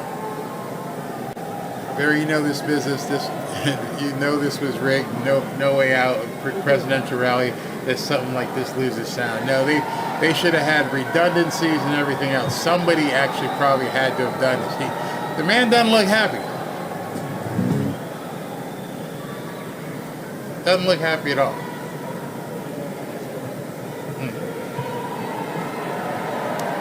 Good point. Sabotage or not, nobody can stop what is coming. And here's the problem: is somebody got close enough to cut a cord. That's a little bit too close.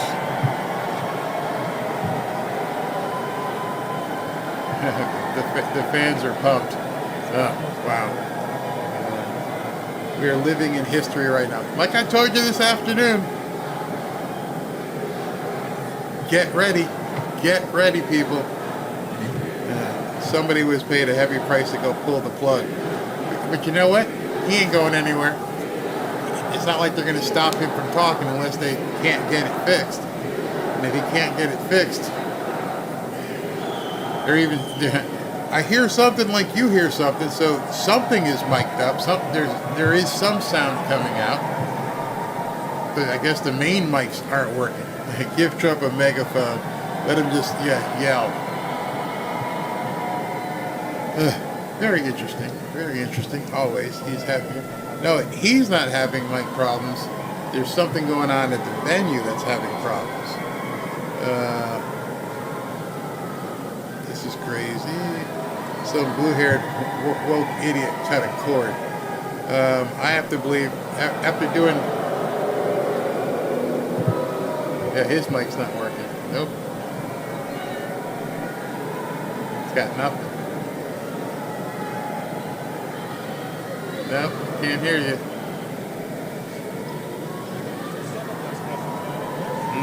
Interesting.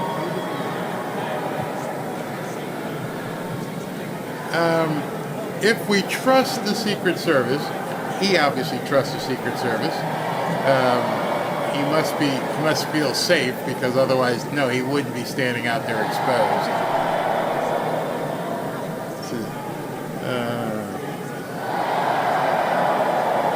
Maybe you should start citing hats. I'm hearing something in the background, but it sounds like we can hear the text. All right, so I'm looking. Some of the people commenting are like, none of the channels have sound. Obviously, if you don't see Trump talking, that means there is no sound at the venue. It's not one of the feeds. No channel right now has sound. This is live, and you can tell he's not at the microphone. So it's not any specific channel. I can hear people talking. So whoever's working on it, they're talking. They don't realize that they are mic'd. Yeah, they're playing with the mic. They're playing with the cords. Not playing. They're trying to get sound up. I can hear them talking. I wonder if this was malicious. Yeah, it might smell that way. I don't know if you guys can hear, but they're talking.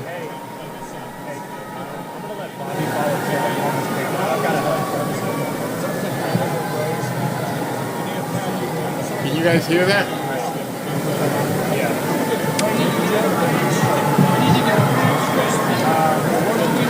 Somebody's got a hot mic.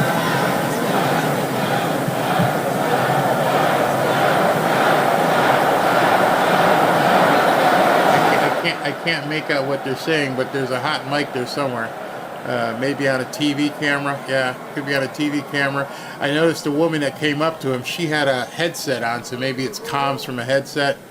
Not really sure. I don't think this is an accent either. This is messed up.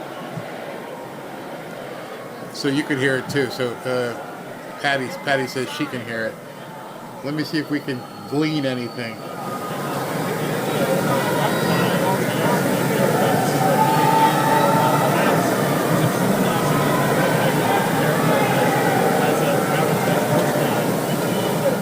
I can't tell what it is. Now I can tell you, having done thousands of concerts, there's only so many cables.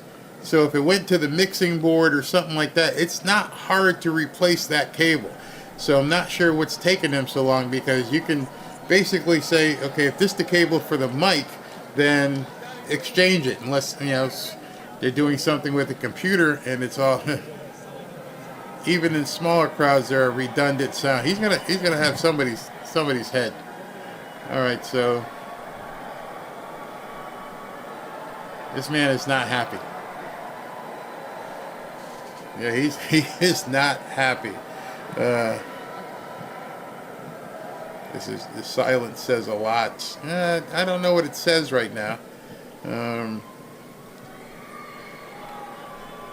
Wondering what's going on. He's going to want some answers. Just so that everybody who's watching right now understands what's happening, they're clearly having a microphone issue. We saw a person bring 2 microphones over to the president that were unsuccessful. Now, you know what's fantastic is President Trump's team came to us here at RSBN to see if we could help out with one of our microphones. And our camera operator, Will Lawrence, he actually... Well, so much for her. That wasn't me.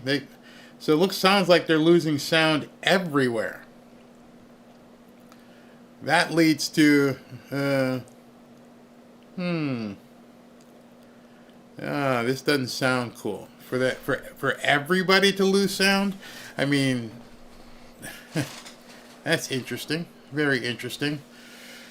But obviously we'll stay with it. We'll continue to hold and wait till he turns around and starts talking to the mic. It doesn't sound good, especially when I guess that was, I'm not using the RSBN video feed. So what it sounds like is this is the Trump team's feed that I'm using. So it appears that Trump team asked RSBN to explain something to the crowd and people watching what was happening. That we're not watching the RSBN feed. So as soon as RSBN started explaining to people, they went out as well. So there's no sound anywhere. They just put up the sign, technical difficulties where? Where'd they put up a sign? I'm not really sure what sign you're referring to. But I've got, this is the actual Trump feed, so I'm not sure what's going on. Hopefully they can get it back up and running. This is crazy. Call in Elon, he will fix it. Electric jammer, that's what seems to be happening. I'll tell you, man, when this guy gets elected, he's going to I'm not going to keep saying it. Go watch my video from earlier today, and you're going to get an idea as to what we need to be doing to get ready. If this was sabotage, this is bad. This sucks. It's a wireless mic, no cords. No, that's not wireless. That's a plug. He had a redundant mic behind the stage. He picked up his handheld mic that had a cord, and that wasn't working either. So right now, what we were hearing earlier was probably the RSBN people trying to help out the Trump people and see if they could run a cord over and make it work, and then theirs got cut as well. So let me see if I can hear anything. I've got an RSBN feed. Let me see if I can bring them on. And hold on. He keeps himself out there. This is what builds character in this man.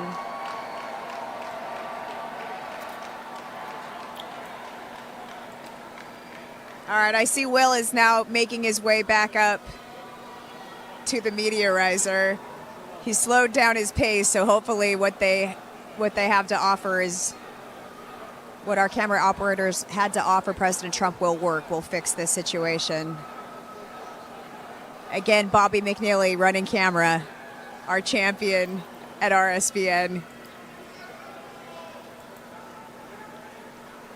Right now I'm pulling in the RSBN feed, as you can see. My other feed is the Trump feed directly. What a day this man has had.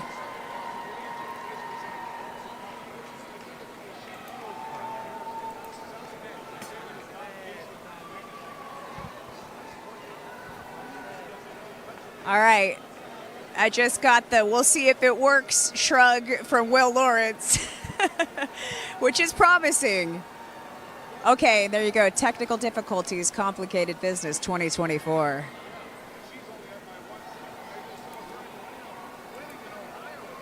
You have to wonder, what would Kamala Harris do in a situation like this? I guarantee you it wouldn't be as cool, calm, and collected as what we're seeing for President Donald J. Trump. All right, he's approaching the mic. He's going to give it another shot. No.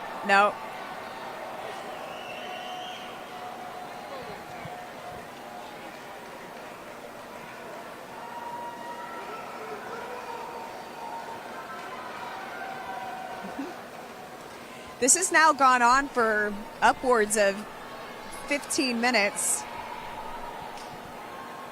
This crowd is not backing down. In fact, most of them are still on their feet. All right, we got music. That's a good sign. The eye of the tiger. All right. So we are excited. All right. So obviously I cannot play music. So the music doesn't really matter to me at this point. The only thing I can play is the actual sound. If he turns around and he starts talking, we'll actually hear. So on RSBN, they are actually playing background music, which you can't play right now. So none of that matters until he turns around and we can hear his voice. My sound is up. If the microphone works, I mean, he'll start talking and we'll hear it. Maybe what they're trying to do is basically take RSBN's audio feed and put it through the Trump team's feed. But in any event, you're not missing anything. Until he turns around at that mic and we see his lips moving, we'll know whether or not we have sound. Otherwise, it'll just be, yeah, I can't play Eye of the Tiger by Survivor. Cannot play that. If he does a concert thing again, no, he won't do that. He'll walk. He's not just going to stand there. Let's see. His poll numbers will go up another point if they did this. We'll find out. If it was sabotage, I'm sure they'll put it out there and they'll let everybody know. I can sing it for you. All right. Let's see. Say something. You got sound? Nothing. Nothing. He's trying.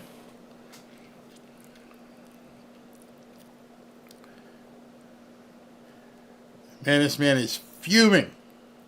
Pissed off beyond pissed off. Oh, my goodness. Get him a bullhorn. Let's see if he starts. If he starts talking, then we'll go to the other feed. Let's see. There we go. Thank you. So now what happens is I won't pay the bill for this stupid company that rented us this crap. I won't pay the bill, and then we'll have a story that Trump didn't pay the bill to a contractor. No, when they do that kind of a job, don't pay the bill. That's terrible. They also had a little problem with energy coming into the building, but I'm not blaming it on that. But here's my plan. Do we have fun?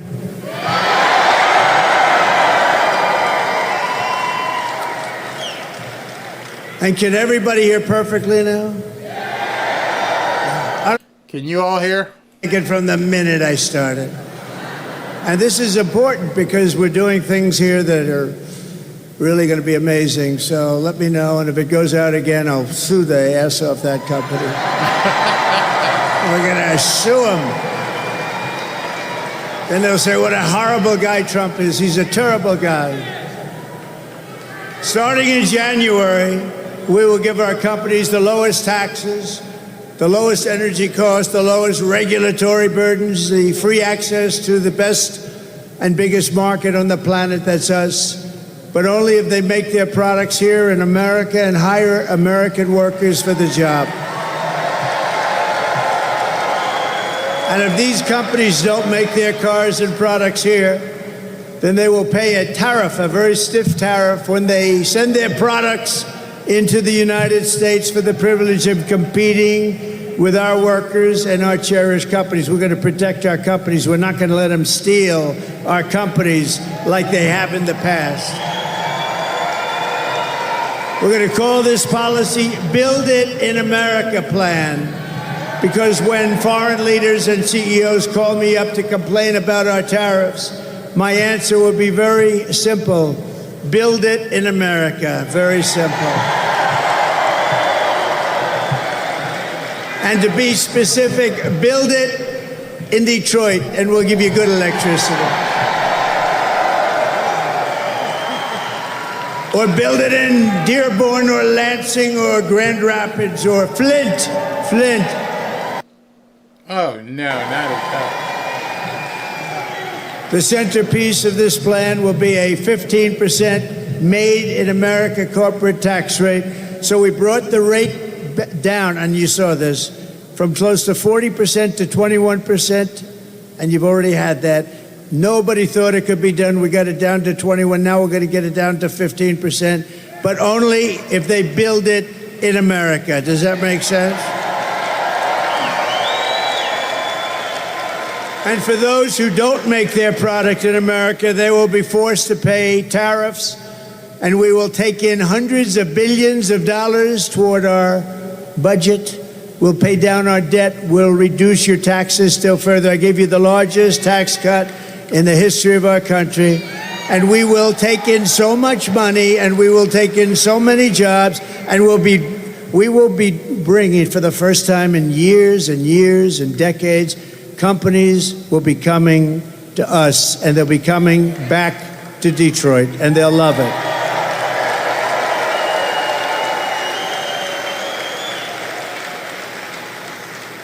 Some say my defense of American jobs makes me a protectionist. And yes, I will protect what is ours. I will protect our workers. I will protect our jobs. And I will protect our borders. I will protect our families. And I will protect the birthright of our children to live in the richest and most powerful nation on the face of the earth. These pro-worker policies are among the many reasons, and it's not protectionist, it's pro-worker. It's really not protectionist. We've had people ripping our country for years, decades, destroying. You look outside, you see all the hulks, you see the empty buildings. For years and years, they've been ripping us off. Now it's time for us to get it back. We're going to get it all back. These pro-worker policies are among the many reasons why I've been overwhelmingly endorsed by the rank-and-file membership of the Teamsters, including 62% of the Teamster members, and there are a lot of them here today. Stand up, please. Teamsters, we love you. Thank you. Thank you. Thank you very much. Kamala does not even pretend to have a plan to save Detroit because she knows her agenda will reduce your future to rubble. She's not going to. Her plan will drive every company, even small businesses, out of our country or out of business. It's a disaster. It is a disaster. Kamala's inflation has already cost the typical family over $30,000 in higher prices, and now she's proposing to raise the typical family's taxes by nearly $3,000 a year. So watch these two videos. Let's see if they have some electricity going to them, please. And it would be nice if the television cameras could watch them also, because they don't do that. President, there are many different tax policies which could cripple the economy, but the first thing she wants to do is allow these Trump tax cuts to expire. Even the New York Times admits that 85% of the middle class got a tax cut. Americans will face a and on day one, I will repeal that tax bill. Joe Biden and I are about to work to get rid of that tax cut. Joe and I are about to get rid of that tax bill. Joe Biden and I are about to get rid of that tax cut. Everything from a 70 to 80% tax rate. I think that's fantastic. We've got to increase the corporate tax rate. Part of that is going to be about repealing that tax bill that they just passed. And also looking at estate taxes are going to have to go up. We will tax capital gains. But we're going to have to raise corporate taxes. Taxing unrealized gains just doesn't seem fair in any sense of the word. When the value of your home goes up, you pay higher taxes even if you don't sell your home. Your value of your home never moves the way a stock moves to say, we're going to tax what you don't have. That's a sore point, and it's a big deal. Is that something you think she firmly believes in? I think it's part of the proposals of the campaign. Under my plan, there will also be a carbon fee. There has to be some connection between the fee and bad behaviors, and there has to be, in that we have to monitor whether it's going to be passed on to consumers. But I'm going to tell you that should never be the reason not to actually put a fee, and in particular, a carbon fee. have to monitor whether it's going to be passed on to consumers. But I'm going to tell you that should never be the reason not to actually put a fee, and in particular, a carbon fee. Kamala Harris is going to significantly already soared. Now she'd make it worse with even higher taxes. Taxes are going to have to go up. President Trump will cut taxes again. No taxes on tips, overtime, or Social Security. I'm Donald J. Trump, and I approve this message. Thank you. Social Security. I'm Donald J. Trump, and I approve this message. Thank you.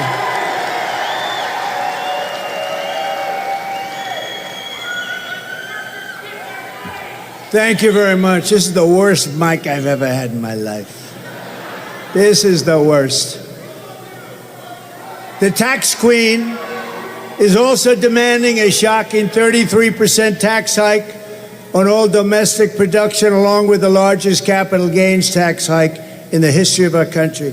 In other words, she's going to tax your companies and you out of business. The companies are going to leave, and you're going to end up with the same mess that you've had for the last 40 years. In total, her proposals are estimated to kill almost 1 million full-time jobs. Under Kamala, who knows absolutely nothing about what we're doing, it will be economic Armageddon for Detroit. You go back further, but very simply, we're going to make it great. We're going to make it so good. You're going to have jobs coming in like never before. Under Trump, we'll turn this city into the most powerful jobs magnet in the history of the world. Upon taking office, I will immediately begin to eliminate every job-killing regulation in the books. We eliminated more than any other president in 4 years. There's never been a president that eliminated more, ×5. As a senator, this one here, Kamala. You know, I'd like to call her Harris, but nobody knows who the hell I'm talking about. You ever see that? Like, you say Harris, who the hell is Harris? As a senator, Kamala voted to impose a 100% ban on gas-powered cars and trucks, which would kill an estimated 200,000 U.S. auto jobs. On day one of the Trump administration, I will terminate Kamala's insane electric vehicle mandate, and we will end the Green New scam once and for all. We will quickly become energy independent, and we will frack, and drill, baby, drill.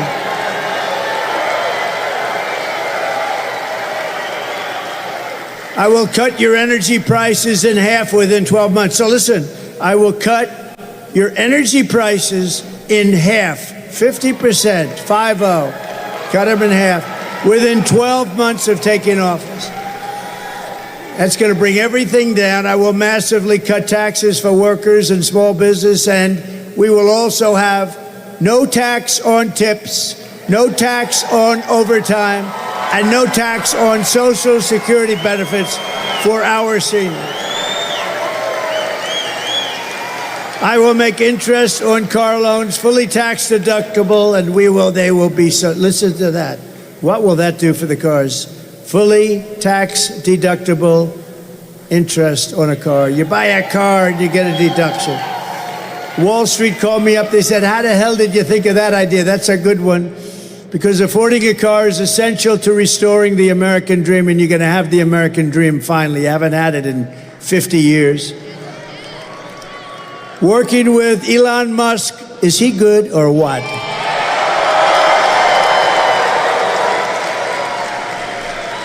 I saw that rocket come down 3-4 days ago. That sucker was coming down. I said, oh my God, I never saw anything like it. I was on the phone with a friend. I'm talking about something. I don't know, something maybe having to do with Detroit. Could that be possible? But I'm talking on the phone, and I see the screen is on and no sound, and I'm saying, wait a minute, I have to put the phone down. I don't believe what I'm seeing. And I saw that big monster coming down, that big, it's like a 20-story building or something coming down. The engines are glowing, and they're firing and spitting. And I said, it's going to crash. it's going to crash into the gantry. Don't crash. And then you see another engine take it perfectly and lands right in the spot that it took off. I said, that must be Elon. He's the only, nobody else. It must be Elon. So I called up Elon. I said, Elon, was that you? He goes, that was me. I say, who else can do it? Nobody. I said, can Russia do it? No. Can the U.S. do it? Meaning the U.S. outside of you? He said, no, nobody can do that. I said, you're the coolest. That's pretty. And he endorsed me a long time ago, actually, saying it's the most important election we've ever had.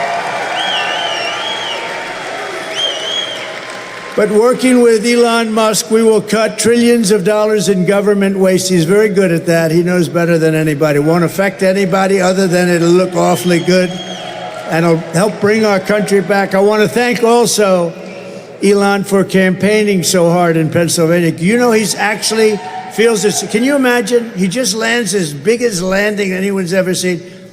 And he leaves for Pennsylvania to campaign for me. Can you imagine that? And you know, he also, and we got to say this, I went to North Carolina, which is really was hit hard. Georgia, too, really hit hard. But in North Carolina, they had no communications. It was like they were an island unto themselves. And I said to the people, what can we do? He said, we have no communication. People are dying. It's a mess. They said the federal government, Washington, is doing a terrible job. Sir, do you know Elon Musk? I said, I happen to know him. He endorsed me. He said, what's the problem? He said, can you get Starlink? I said, what the hell is Starlink? And they explained it to me. I'm a fast study. Yeah, it didn't take too long. So I called up Elon and I was saying, Elon, we're in North Carolina. The people are really, it's devastation here. It's unbelievable. They have no communication to the mainland. It's like it cut it off. It's incredible. The water was we've never seen anything like that. I said, Elon, Starlink, it's very hard to get, by the way, because it's very successful, very hard to get. He said, can you get Starlink, a lot of those suckers, can you get them for North Carolina and parts of Georgia? And I was talking to him about it, and all of a sudden I get a call on the other line. It's the man from North Carolina. Thank you, sir, for getting the Starlink. I said, I haven't even finished my conversation. Now think of that.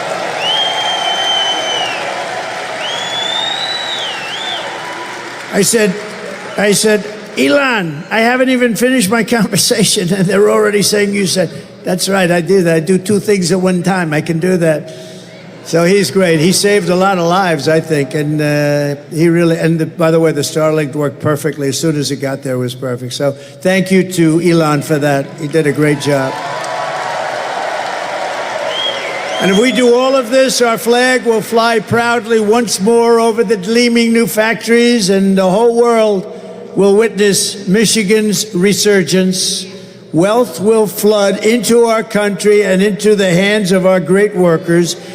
And that is the future that awaits for Detroit under a certain gentleman named President Donald J. Trump. Have you heard of him? It's going to be real. It's going to be real. As we rebuild our economy, we'll also restore our borders. Did you ever see anything like what's coming in through our borders? Criminals, drug dealers, prisoners, people from mental institutions. For 4 straight years, Kamala has imported an army of illegal alien gang members and migrant criminals from prisons and jails, insane asylums and mental institutions all around the world, from Venezuela to the Congo, and she's resettled them into your communities to prey upon innocent Americans. I happen to think it's the worst thing that's happened. I think it's worse than inflation. I think it's worse than a bad economy. I think it's the worst thing that happened to us. 21 million people. When I win on November 5th, the migrant invasion ends and the restoration of our country begins. I have no choice.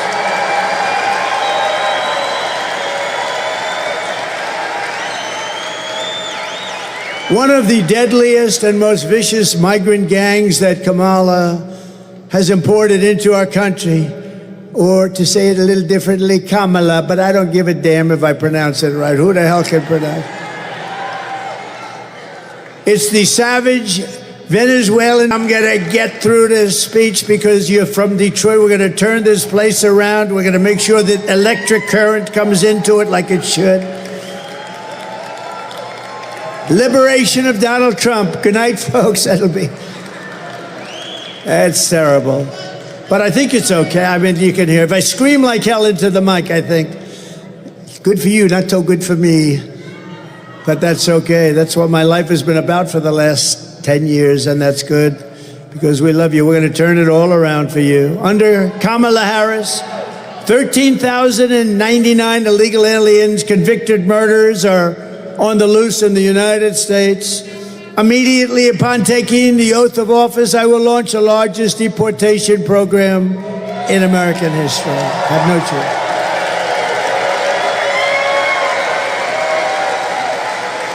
We have no choice. I will rescue every town across America that's been invaded and conquered, and I will put these vicious and bloodthirsty criminals in jail or kick them the hell out of our country, which is my number one choice.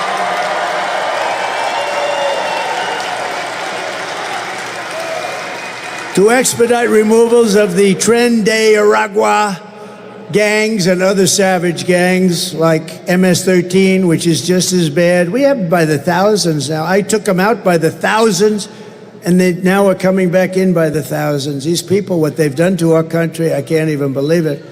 I can't even believe it. I will invoke the Alien Enemies Act of 1798. That's where we had to go. To target and dismantle every migrant criminal network operating on American soil. We will call it Operation Aurora. We want to pay tribute to Aurora, Colorado. The governor there is a radical left Democrat. He is petrified. The guy doesn't want to walk out of his mansion. And if they come back into our country, it's an automatic 10 years in jail with no possibility of parole. So we keep them out. And I am hereby calling for the death penalty for any migrant that kills an American citizen or a law enforcement officer.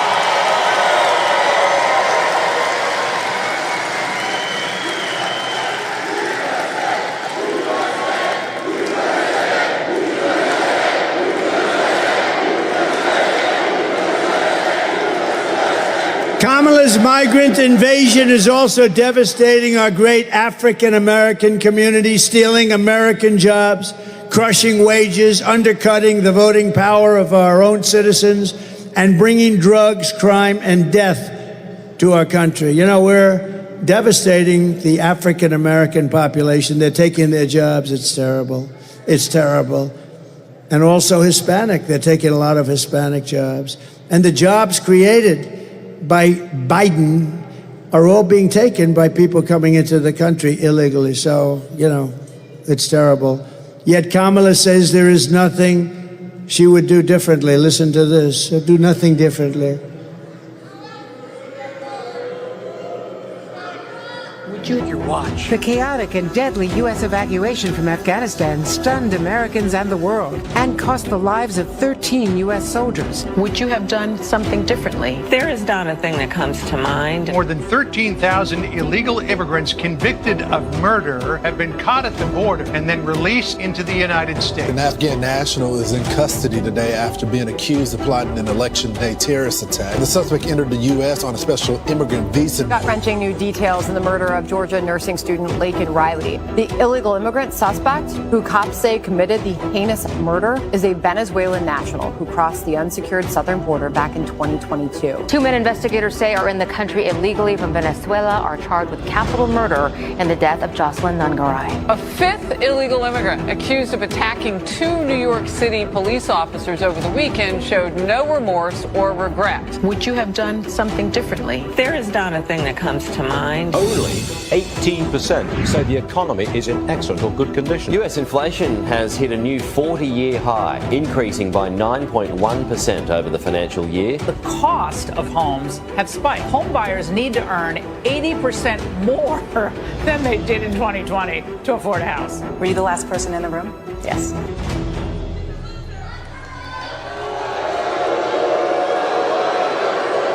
To afford a house. Were you the last person in the room? Yes.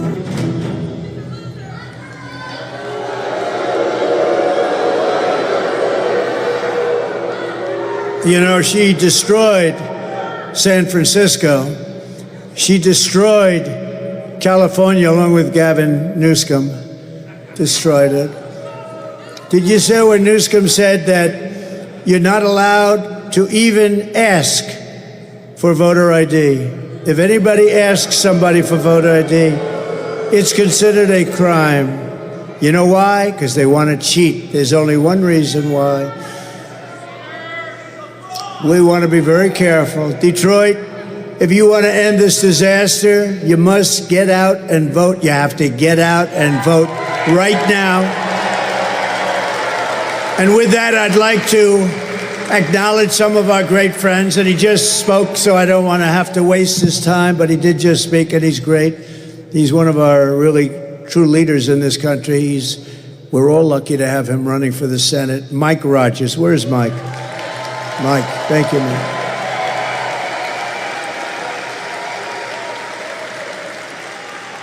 And I don't want him to get up and use this crappy microphone that they sent. I don't want him to do that. I want to keep him good and healthy. Unlike Trump, I want him to have his voice tomorrow. When I get up tomorrow and I can't speak, I'm going to say Detroit did it to me, but that's... We're also pleased to be joined by a future star and really a current star. He's a great guy. He's a friend of mine. Congressman, do you know who he is? Byron Donalds. Congressman Donalds, thank you. Thank you, Byron. He's a great guy. He's a great guy. Thank you very much, Byron. Michigan House Republican leader Matt Hall. Matt, thank you, Matt. How are we doing here, Matt? We doing good? Gonna win, I hope. We gotta win. So far, we're winning. And Senate Republican leader Eric Nesbitt. Thank you, Eric. A man, thank you very much, Eric. A man that I said, you got to do this, you got to do it. He wasn't sure if he wanted to, you know, he had a great career. I said, I'm sorry, Pete Hoekstra, you got to do it. You got to become the GOP chairman. Ambassador Pete Hoekstra. Thank you, Pete. Great job. So, Pete, are we going to win? How are we doing? Thus far, I hear like way above projection. We're not even talking about polls anymore. These are way above projection. A man who is probably more knowledgeable about auto workers for Trump and auto workers, period, and who knows exactly what we're doing. He's a member of the union, but he's not happy with what they're doing, with the whole thing, what they're doing. You know, they've lost a lot of jobs over the last few months, and it's going to continue until you have no jobs in this country. We're not going to let it happen. We are going to have more jobs, and it's going to be more powerful as an automobile capital than it was in its heyday 60 years, 70 years ago. It's going to happen. It's going to happen fast. Brian, stand up. Panebecker, Brian Panebecker. Thank you very much. Thank you, Brian. And Dr. Masad Boulos, great friend of mine, and Michael Boulos, my son-in-law. He's a wonderful young man. Stand up, please. That's good. That's good. He got lucky. He married Tiffany. And they're having a baby, a beautiful little baby. We also have a man highly respected in Michigan, Imam Husseini. Imam, please, wherever you may be, stand up. Thank you. Thank you very much. Great. Thank you very much. Great honor to have you. And we have a guy, I made so much money with this guy. He was brutal. He was a brutal man. Happened to come from a place called Detroit, or as they say, Detroit. He says, I come from Detroit, which is cool as hell if you're the hitman, Tommy Hearns. The hitman. Tommy, come up here, Tommy. Come up, come. Come up here. Tommy the hitman. We love Tommy. I won so much money betting on this guy. He was brutal. We love that. Look at him. He still looks good. He still looks good. Wow. They have to take down. You know, Secret Service has got a little, I don't know, is there such a thing as over? But Tommy's going to have to cross about 9 gates. I don't think so, Tommy. About 25 years ago, he would have just hopped over him. Hey, Tommy, you're still good, huh? You think I could take you now in a fight? In case you guys don't know, Tommy Hearns was a great boxer years ago. He used to fight against Sugar Ray, and they had some unbelievable fights. It's funny, we were just talking about boxing earlier in the day, so hopefully this guy gets him on stage. Man, oh man. Some of the greatest fights in history. Oh, look, he wants to come up. We should have him up, right? Come on, Tommy. Man, oh man. I saw him in the audience. I said, we gotta get. I see a lot of people in the audience. I'm not bringing them up. Come on, Tommy.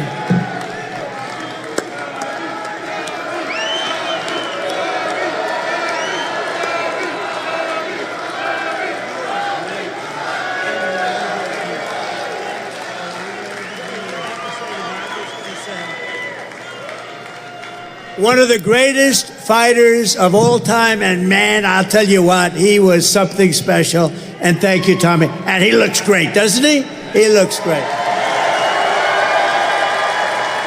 Donald, hear those nice words come from you, man? It's got to be real. It's got to be real. Because I myself, I never thought I was a great fighter, but I thought I did a pretty good job.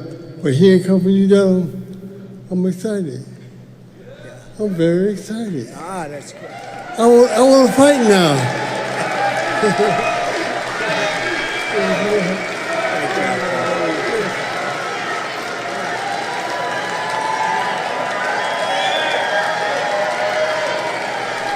Man, he could he fight. He was a natural. He had the greatest. He had hips a little bit smaller than mine. He had shoulders a little bit larger than mine. See, he went in the right proportion. That's the way it's supposed to be, right? Thank you, Tommy. They love him in Detroit, right? They love him in Detroit. Another man that they love in Detroit is a rapper, and he's one of the hottest in the world, actually. Trick. Where's Trick? Trick. Come here, Trick. Come here.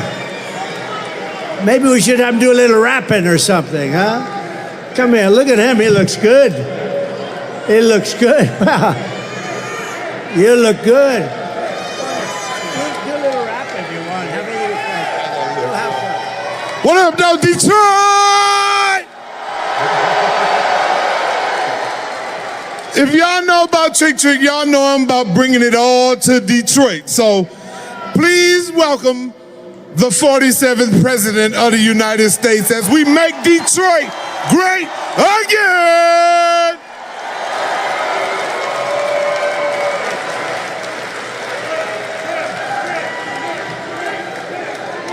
Thank you very much. That's great. You have some great people here, I tell you. This is a great place.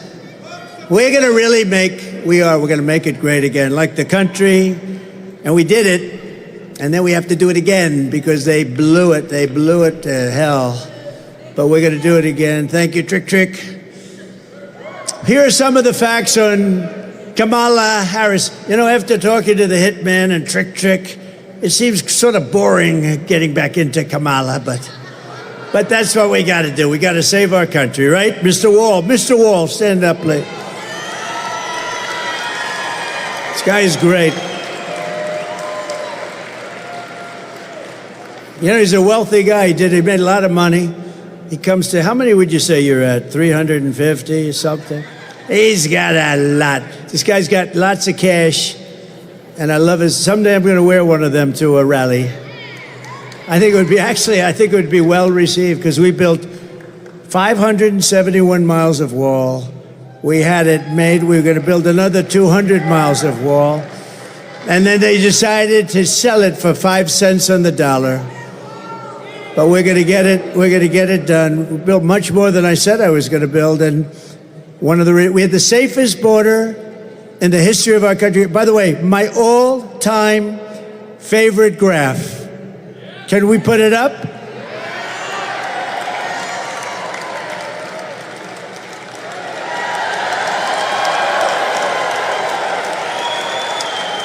That's my all-time favorite. Illegal immigration saved my life, if you think about it. But that arrow in the bottom, that's when I left office. That was the lowest point of illegal immigration that included drugs and so many other things. It was just everything. But it was also, you know, they dealt with so many different elements of different forms of crime, the people that were coming in, and look what happened after that. Look at that. So that was me, and the last day, and then you look, it was like a rocket ship. It was like Elon Musk sent the rocket ship up, and that was loaded up with criminals of the worst kind, and that's what we have now in our country. And it's worse than that because that one, I want to keep it just the way it was. I'm not going to change it at all. But the numbers on the right, they continue for a long time. It's just an amazing thing. But we love that piece of paper. We love that chart more than any. I sleep with it. I kiss it every night.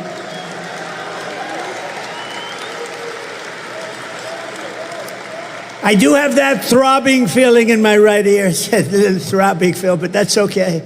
That's great. Thank you very much. So that was the best in history. That was the best in recorded history anyway. That was the lowest. It was the day I left office. They had human trafficking at a level, the lowest level. Now it's about 12 times higher. And they traffic in women. They traffic, in children, but they traffic in women more than any other thing. It's a horrible, you wouldn't even believe it could be possible. So thank you very much. I just wanted to see if you had that. I looked to the right and a lot of things happened. And you know, we went to Butler a few weeks ago and we had a celebration. 101,000 people showed up. 101,000, Butler, Pennsylvania, 101,000 people showed up. And it was a beautiful tribute to Corey, the great firefighter. He was a great guy, a big Trump fan. And two other wonderful gentlemen were really hurt badly. They thought they were not going to make it, and the doctors did an unbelievable job, and they're getting better and better and better. But that's a rough thing. That was some evening, I will tell you.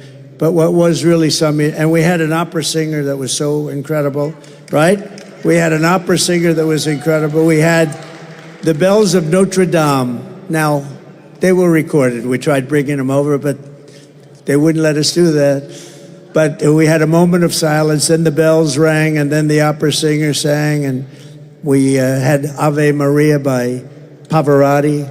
We had a whole night. It was an unbelievable tribute. It was a tribute to him. 101,000 people. Kamala Harris is a radical left Marxist, rated even worse than Bernie Sanders and even worse than Pocahontas. Does anyone know who Pocahontas? The great Pocahontas, they said, "You should never use that term. Please apologize." I said, "I'd like to apologize to the real Pocahontas for..."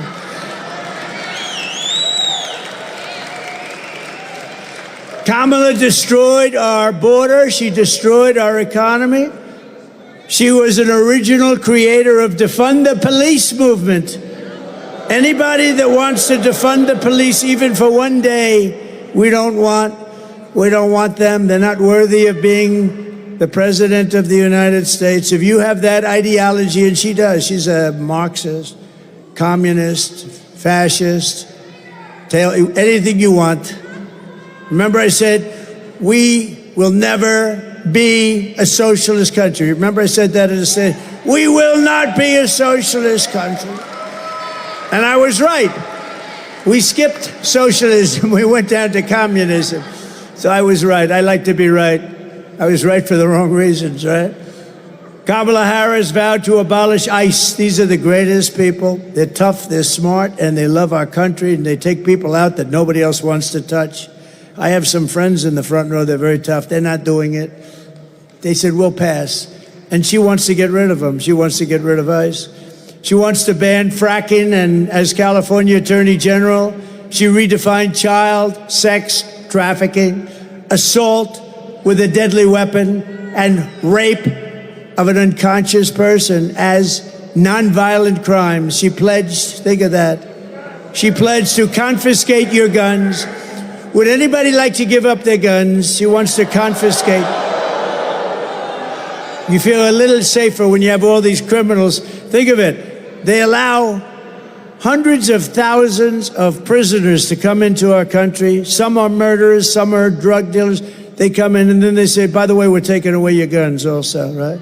They don't go, would anybody like to volunteer to give up your guns? Please raise your hand. Oh, we have a one guy. I have a feeling he won't be doing it when they, nah, thank you very much. Good, thank you, sit down, that's enough. That's enough. He's our friend, but that's enough. And endorsed a total ban on handgun ownership. She wants to endorse a ban, a big one. She already did. She even called for free sex changes for illegal aliens in detention. How about that one? And most importantly of all, she lied about working at McDonald's. That's like not a big thing, but can I be honest with you? It's terrible. But there is a video, you know, we talk about woke, and they want to take us woke.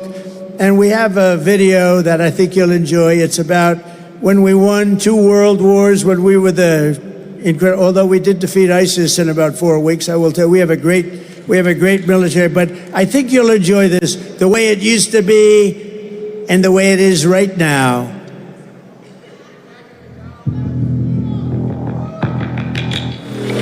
All right, so this is that video he's playing, which is a Full Metal Jacket.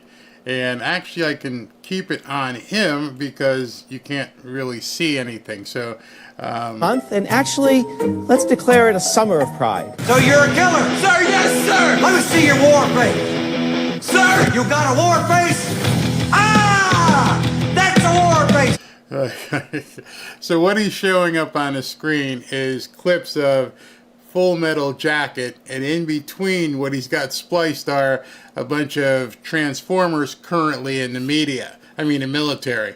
And so you got a guy who's in full military uniform, and he goes like this, and it pops back up, and he's in full Transformer regalia. And then another guy's doing, same thing. He smiles at the camera, and he's in a military uniform, and then it flips, and this guy's doing, kicks and everything else, and it's pretty wild. I posted it in our forum if you guys want to see if you want to see it, but it's pretty sick actually. I mean, what has happened to our military? My dad's was in the military. He's no longer here. I'm sure he'd be spinning in his grave. My brother's a colonel, having graduated from West Point, and I've talked to him about that. This is absolutely sick. So Trump is about to start talking again. Pretty cool, right? We won 2 world wars, remember that? We won plenty of others, and we defeated ISIS so rapidly nobody can believe it. In a matter of weeks, they said it was going to take 5 years. We did it in a matter of weeks. In conclusion, with your vote this November, we are going to fire Kamala, and we are going to save America.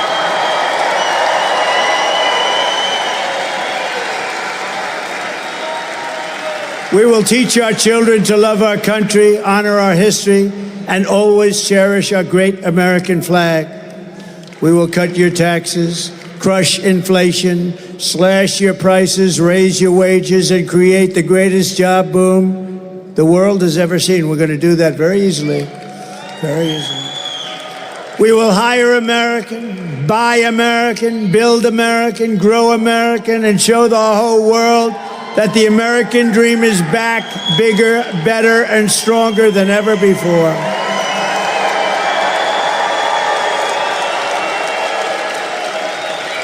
I will stop the... Absolutely, darling. And I will stop the global theft of American jobs and turn the U.S. into the manufacturing superpower of the world.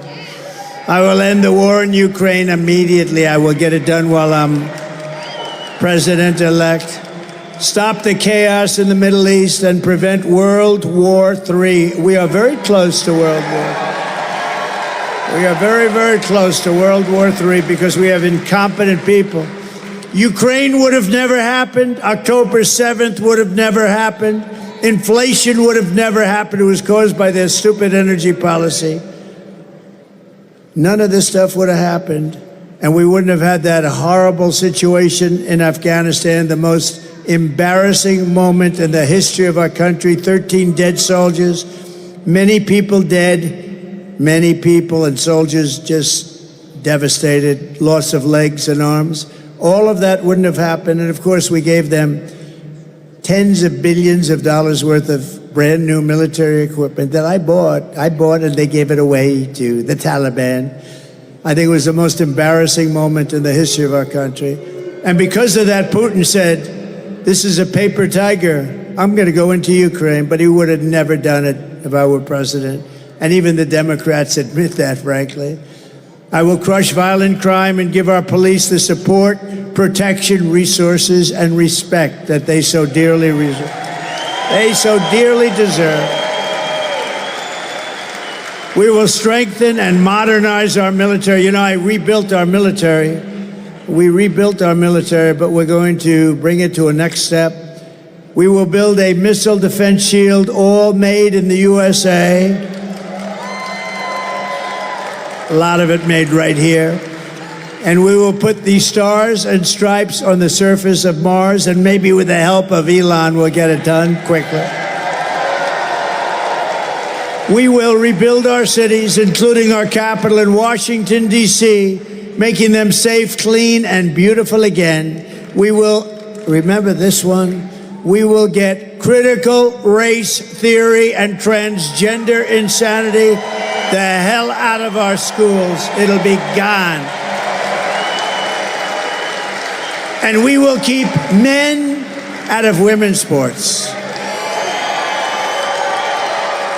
I will defend religious liberty, your right to free speech, and the right to keep and bear arms. We will do that. Second Amendment.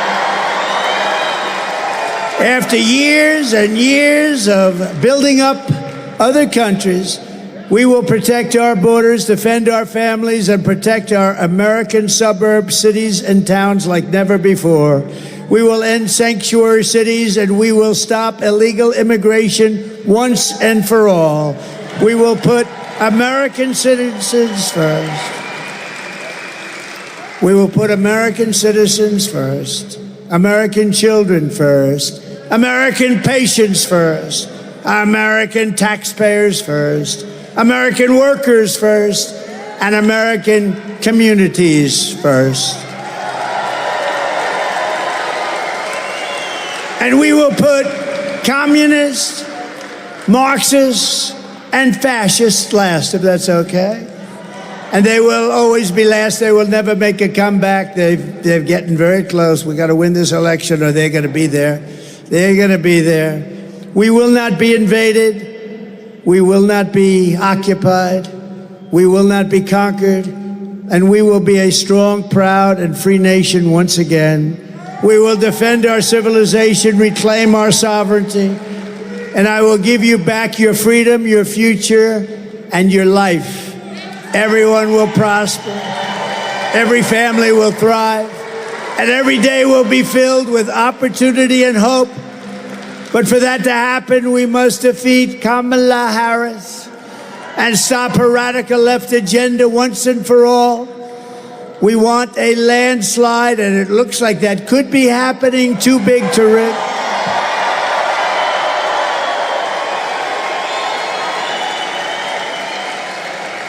Early voting is underway, so get everyone you know and go out and vote. Go tomorrow. It's just starting. Go and vote. Make sure you vote and bring all our friends that want to vote for us. Tell them, Jill, get your fat husband off the couch. Get that fat pig off the couch. Tell him to go and vote for Trump. He's going to save our country. Get that guy the hell off her. Get him up, Jill. Slap him around. Get him up.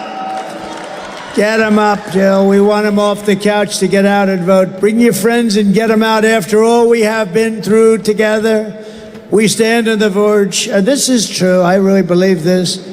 We're on the verge of the 4 greatest years in the history of our country. With your help from now until Election Day, we're talking about 19 days. 19.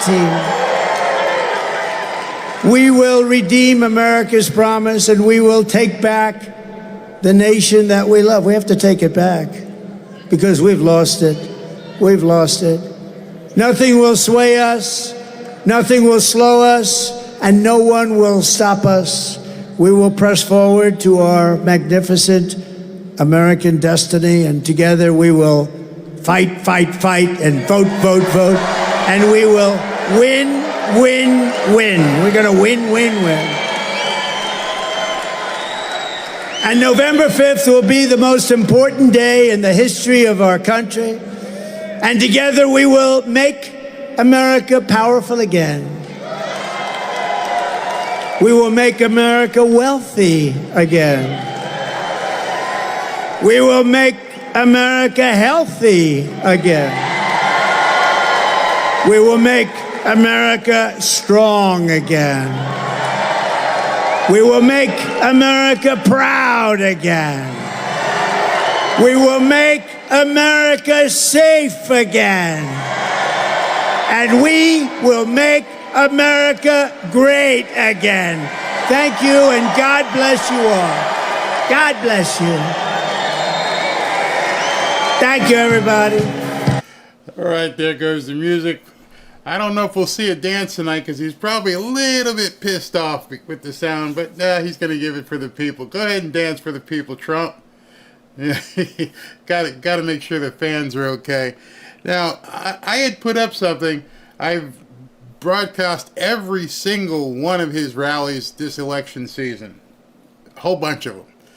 I believe, and I'll let you guys go back and correct it, but I think that's the first time he has uttered the word landslide. He has said too big to rig often. He says that all the time. We have to make it too big to rig. No doubt about that. We've heard it over and over and over. It's a part of every rally that he broadcasts, that he attends and puts together. We all heard that. But that might be the first time I've actually heard him say the word landslide. I could be wrong. And if he does say it, he hasn't said it a lot. That's for sure.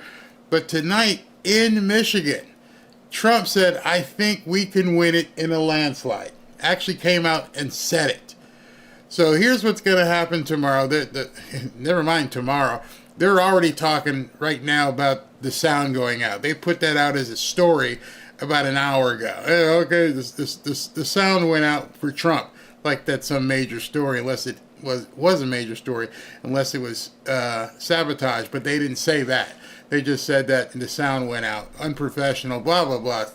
Save that, all right? But now they're going to say two things about this. One, you body shamed Harry. Dude, there is no Harry. Harry's a fictional character. Well, he said for Harry to get his fat ass off the couch and vote. But there's no Harry. It was a figure of speech.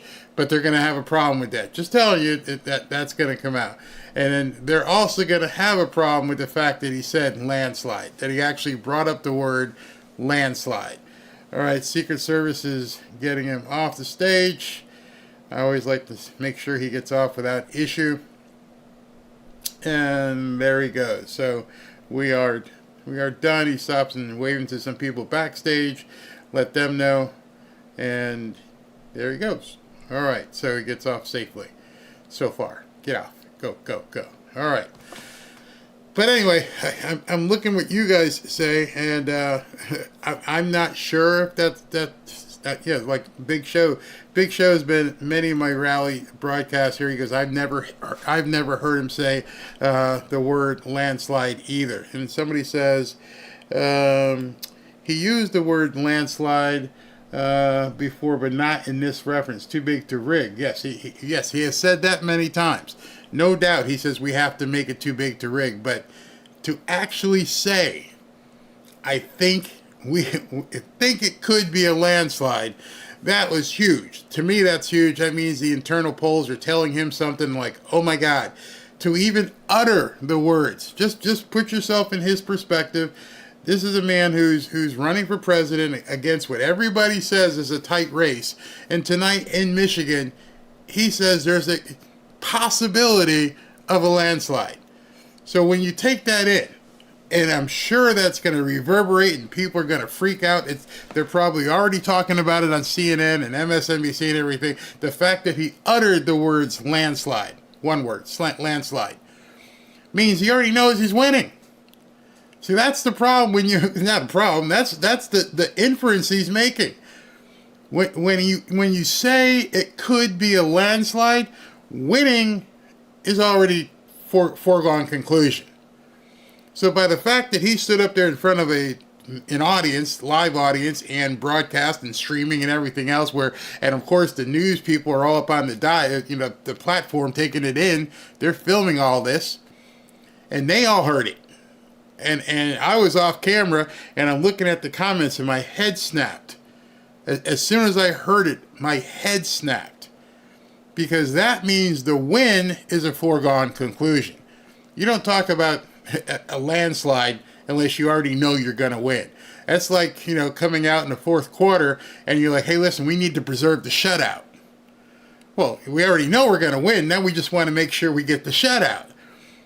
Hey, we need to preserve the no-hitter. Oh, so we're going to win. We just got to make sure we don't make anything stupid so this guy who's pitching don't lose his no-hitter.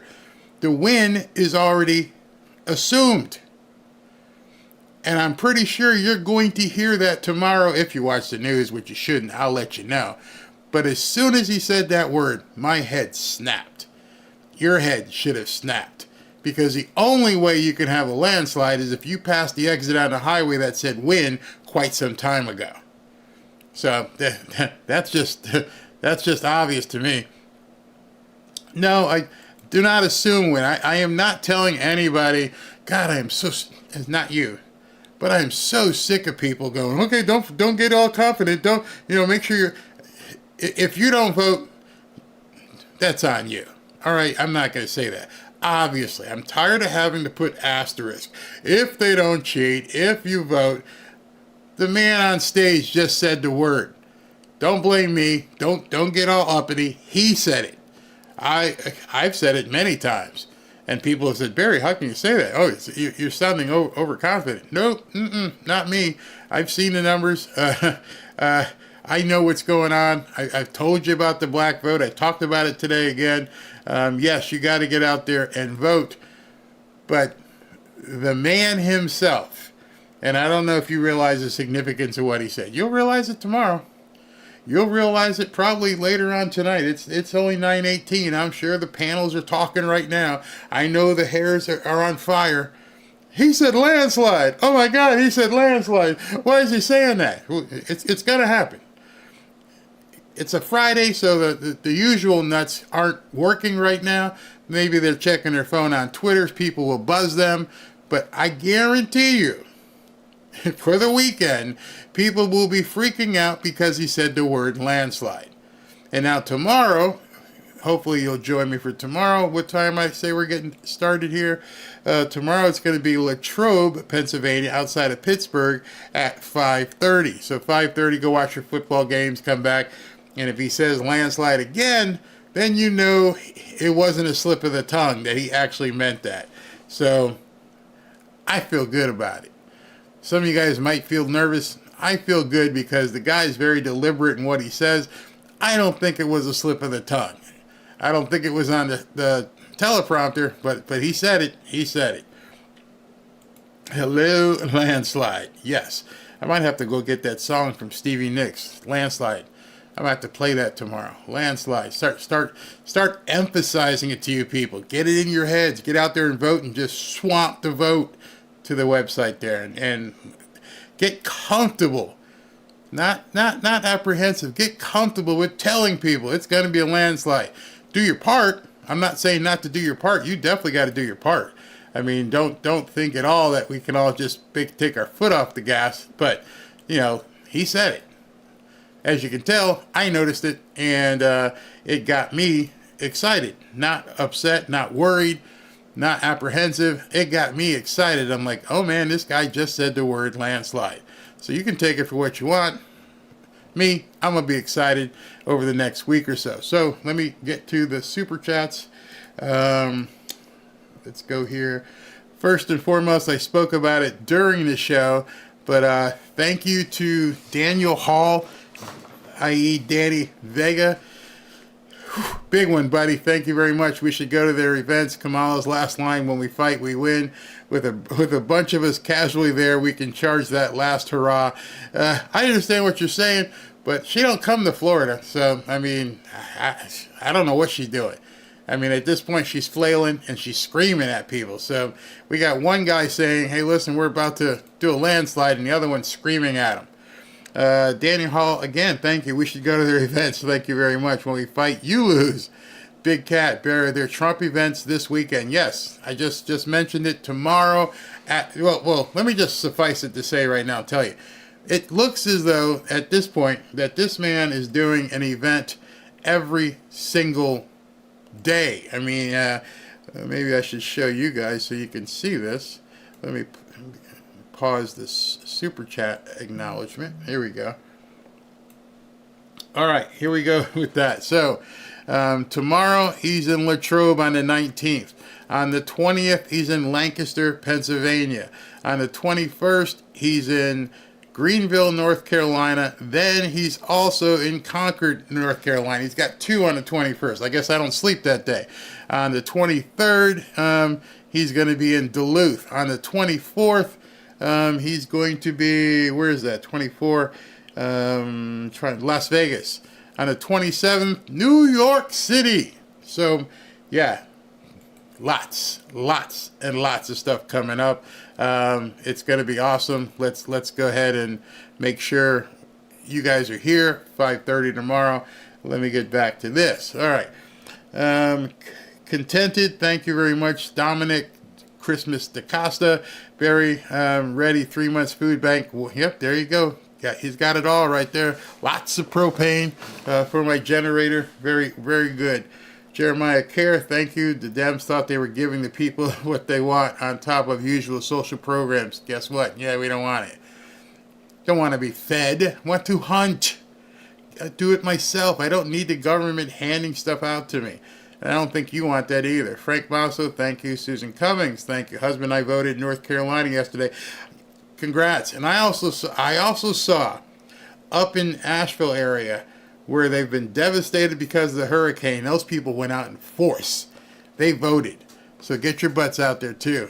James Wilson, thank you. Bonnie Mrozik, that's a fantastic idea. I think she's talking about the call-ins. Big Cat, the call-ins would be amazing, absolutely. Randy, oh yeah, Barry, that was funny. 33 years of getting shot at. I can handle that. I completely understand what's at stake here. I just wondered what you thought about it. I'm not crying anymore. No, bro. Do not worry. He's talking about it when I said I'm not interested in Candace's stuff. We're big boys here. We can talk. We're not attacking anybody. You know what? Remember I showed you guys the chart of all those words that we suddenly started using in 2016 and 2017? I bet you if they charted the word attack, that would be something else we've been hearing. We didn't call people having a disagreement or difference of opinion an attack. But now all of a sudden, anytime you have something where you're talking, he attacked him. He attacked him. He attacked him on Twitter. He attacked him on X. I'm sick of that crap. Tammy Arrowhead, thank you very much. Thank you. Jeremiah Kerr, Vance Donald 28, what say you? Vance Donald's 2028. I don't know. It's early. Let's see what happens. I have somebody else in mind. I'm not going to say right now. FL, please pray for my future husband to become the man of God that I need him to be. Definitely will pray for that. God created me to be. Thank you. Beautiful. I will do that. Echo 3. I'm a combat veteran of USMC. I'm also a UAW member working at the Jeep plant in Ohio. I'm voting for Trump to save my job, my faith in Jesus, and our American freedom. Hispanic American for Trump. God bless you, bro. Mags K. UK is with you. Rally Outsider. Thank you. LML. Just now voted for Trump. Red all the way down. I got 90 plus coming with me. Whoa, not in the swing state, but we sure can help with the popular vote. You do that, man. Charles Rich, thank you. Mark of Reality. This looks like government level election interference. Yeah, something looked fishy about that whole thing. Mr. Mike, thank you. Listen to those two women say we're not going back, reminding me of an exorcism. You're talking about, at the beginning of this video, Hillary and Kamala screaming. Patricia Morris, thank you. Captain's Log. Any way to cheat, let it go when you have the microphone next to me, the cameras at age 62. John Zeller, where'd you go? John Zeller, thank you. Marcus Anderson, hey brother, I left early due to work in the morning overtime. Also did an interview with Fox with Kamala. Failures. Yes, he did, early, like 8 o'clock. Brian Reeves, thank you. Gerald Etheridge, God bless you, Barry, God bless you, and your team. Phone call interaction will be awesome. Thank you. Saul Rasmussen, where black vote is like 30% and 60% for Latinos yesterday. Been telling y'all that for months. And now you heard, if you watched my earlier video, big backfire by Obama. Marcus Anderson again, no ID to vote in Cali. The world should fly to California just to vote for Trump. That's a good point. And since you don't need an ID out there, anybody can vote for anybody. Hey, just show up. Hey man, I mind. I just go out there, put the hat on backwards, and say I'm out there to vote for Trump. Tell them I'm homeless. Ridiculous. All right, everybody. Thank you very, very much for tuning in. I'll probably do a recorded video early in the afternoon tomorrow, and then 5:30 tomorrow we're going to be broadcasting live the Latrobe, Pennsylvania rally. So you guys have a good time tomorrow. Make sure you come on back tomorrow at 5:30. Get some dinner. Kiss the kids. Kiss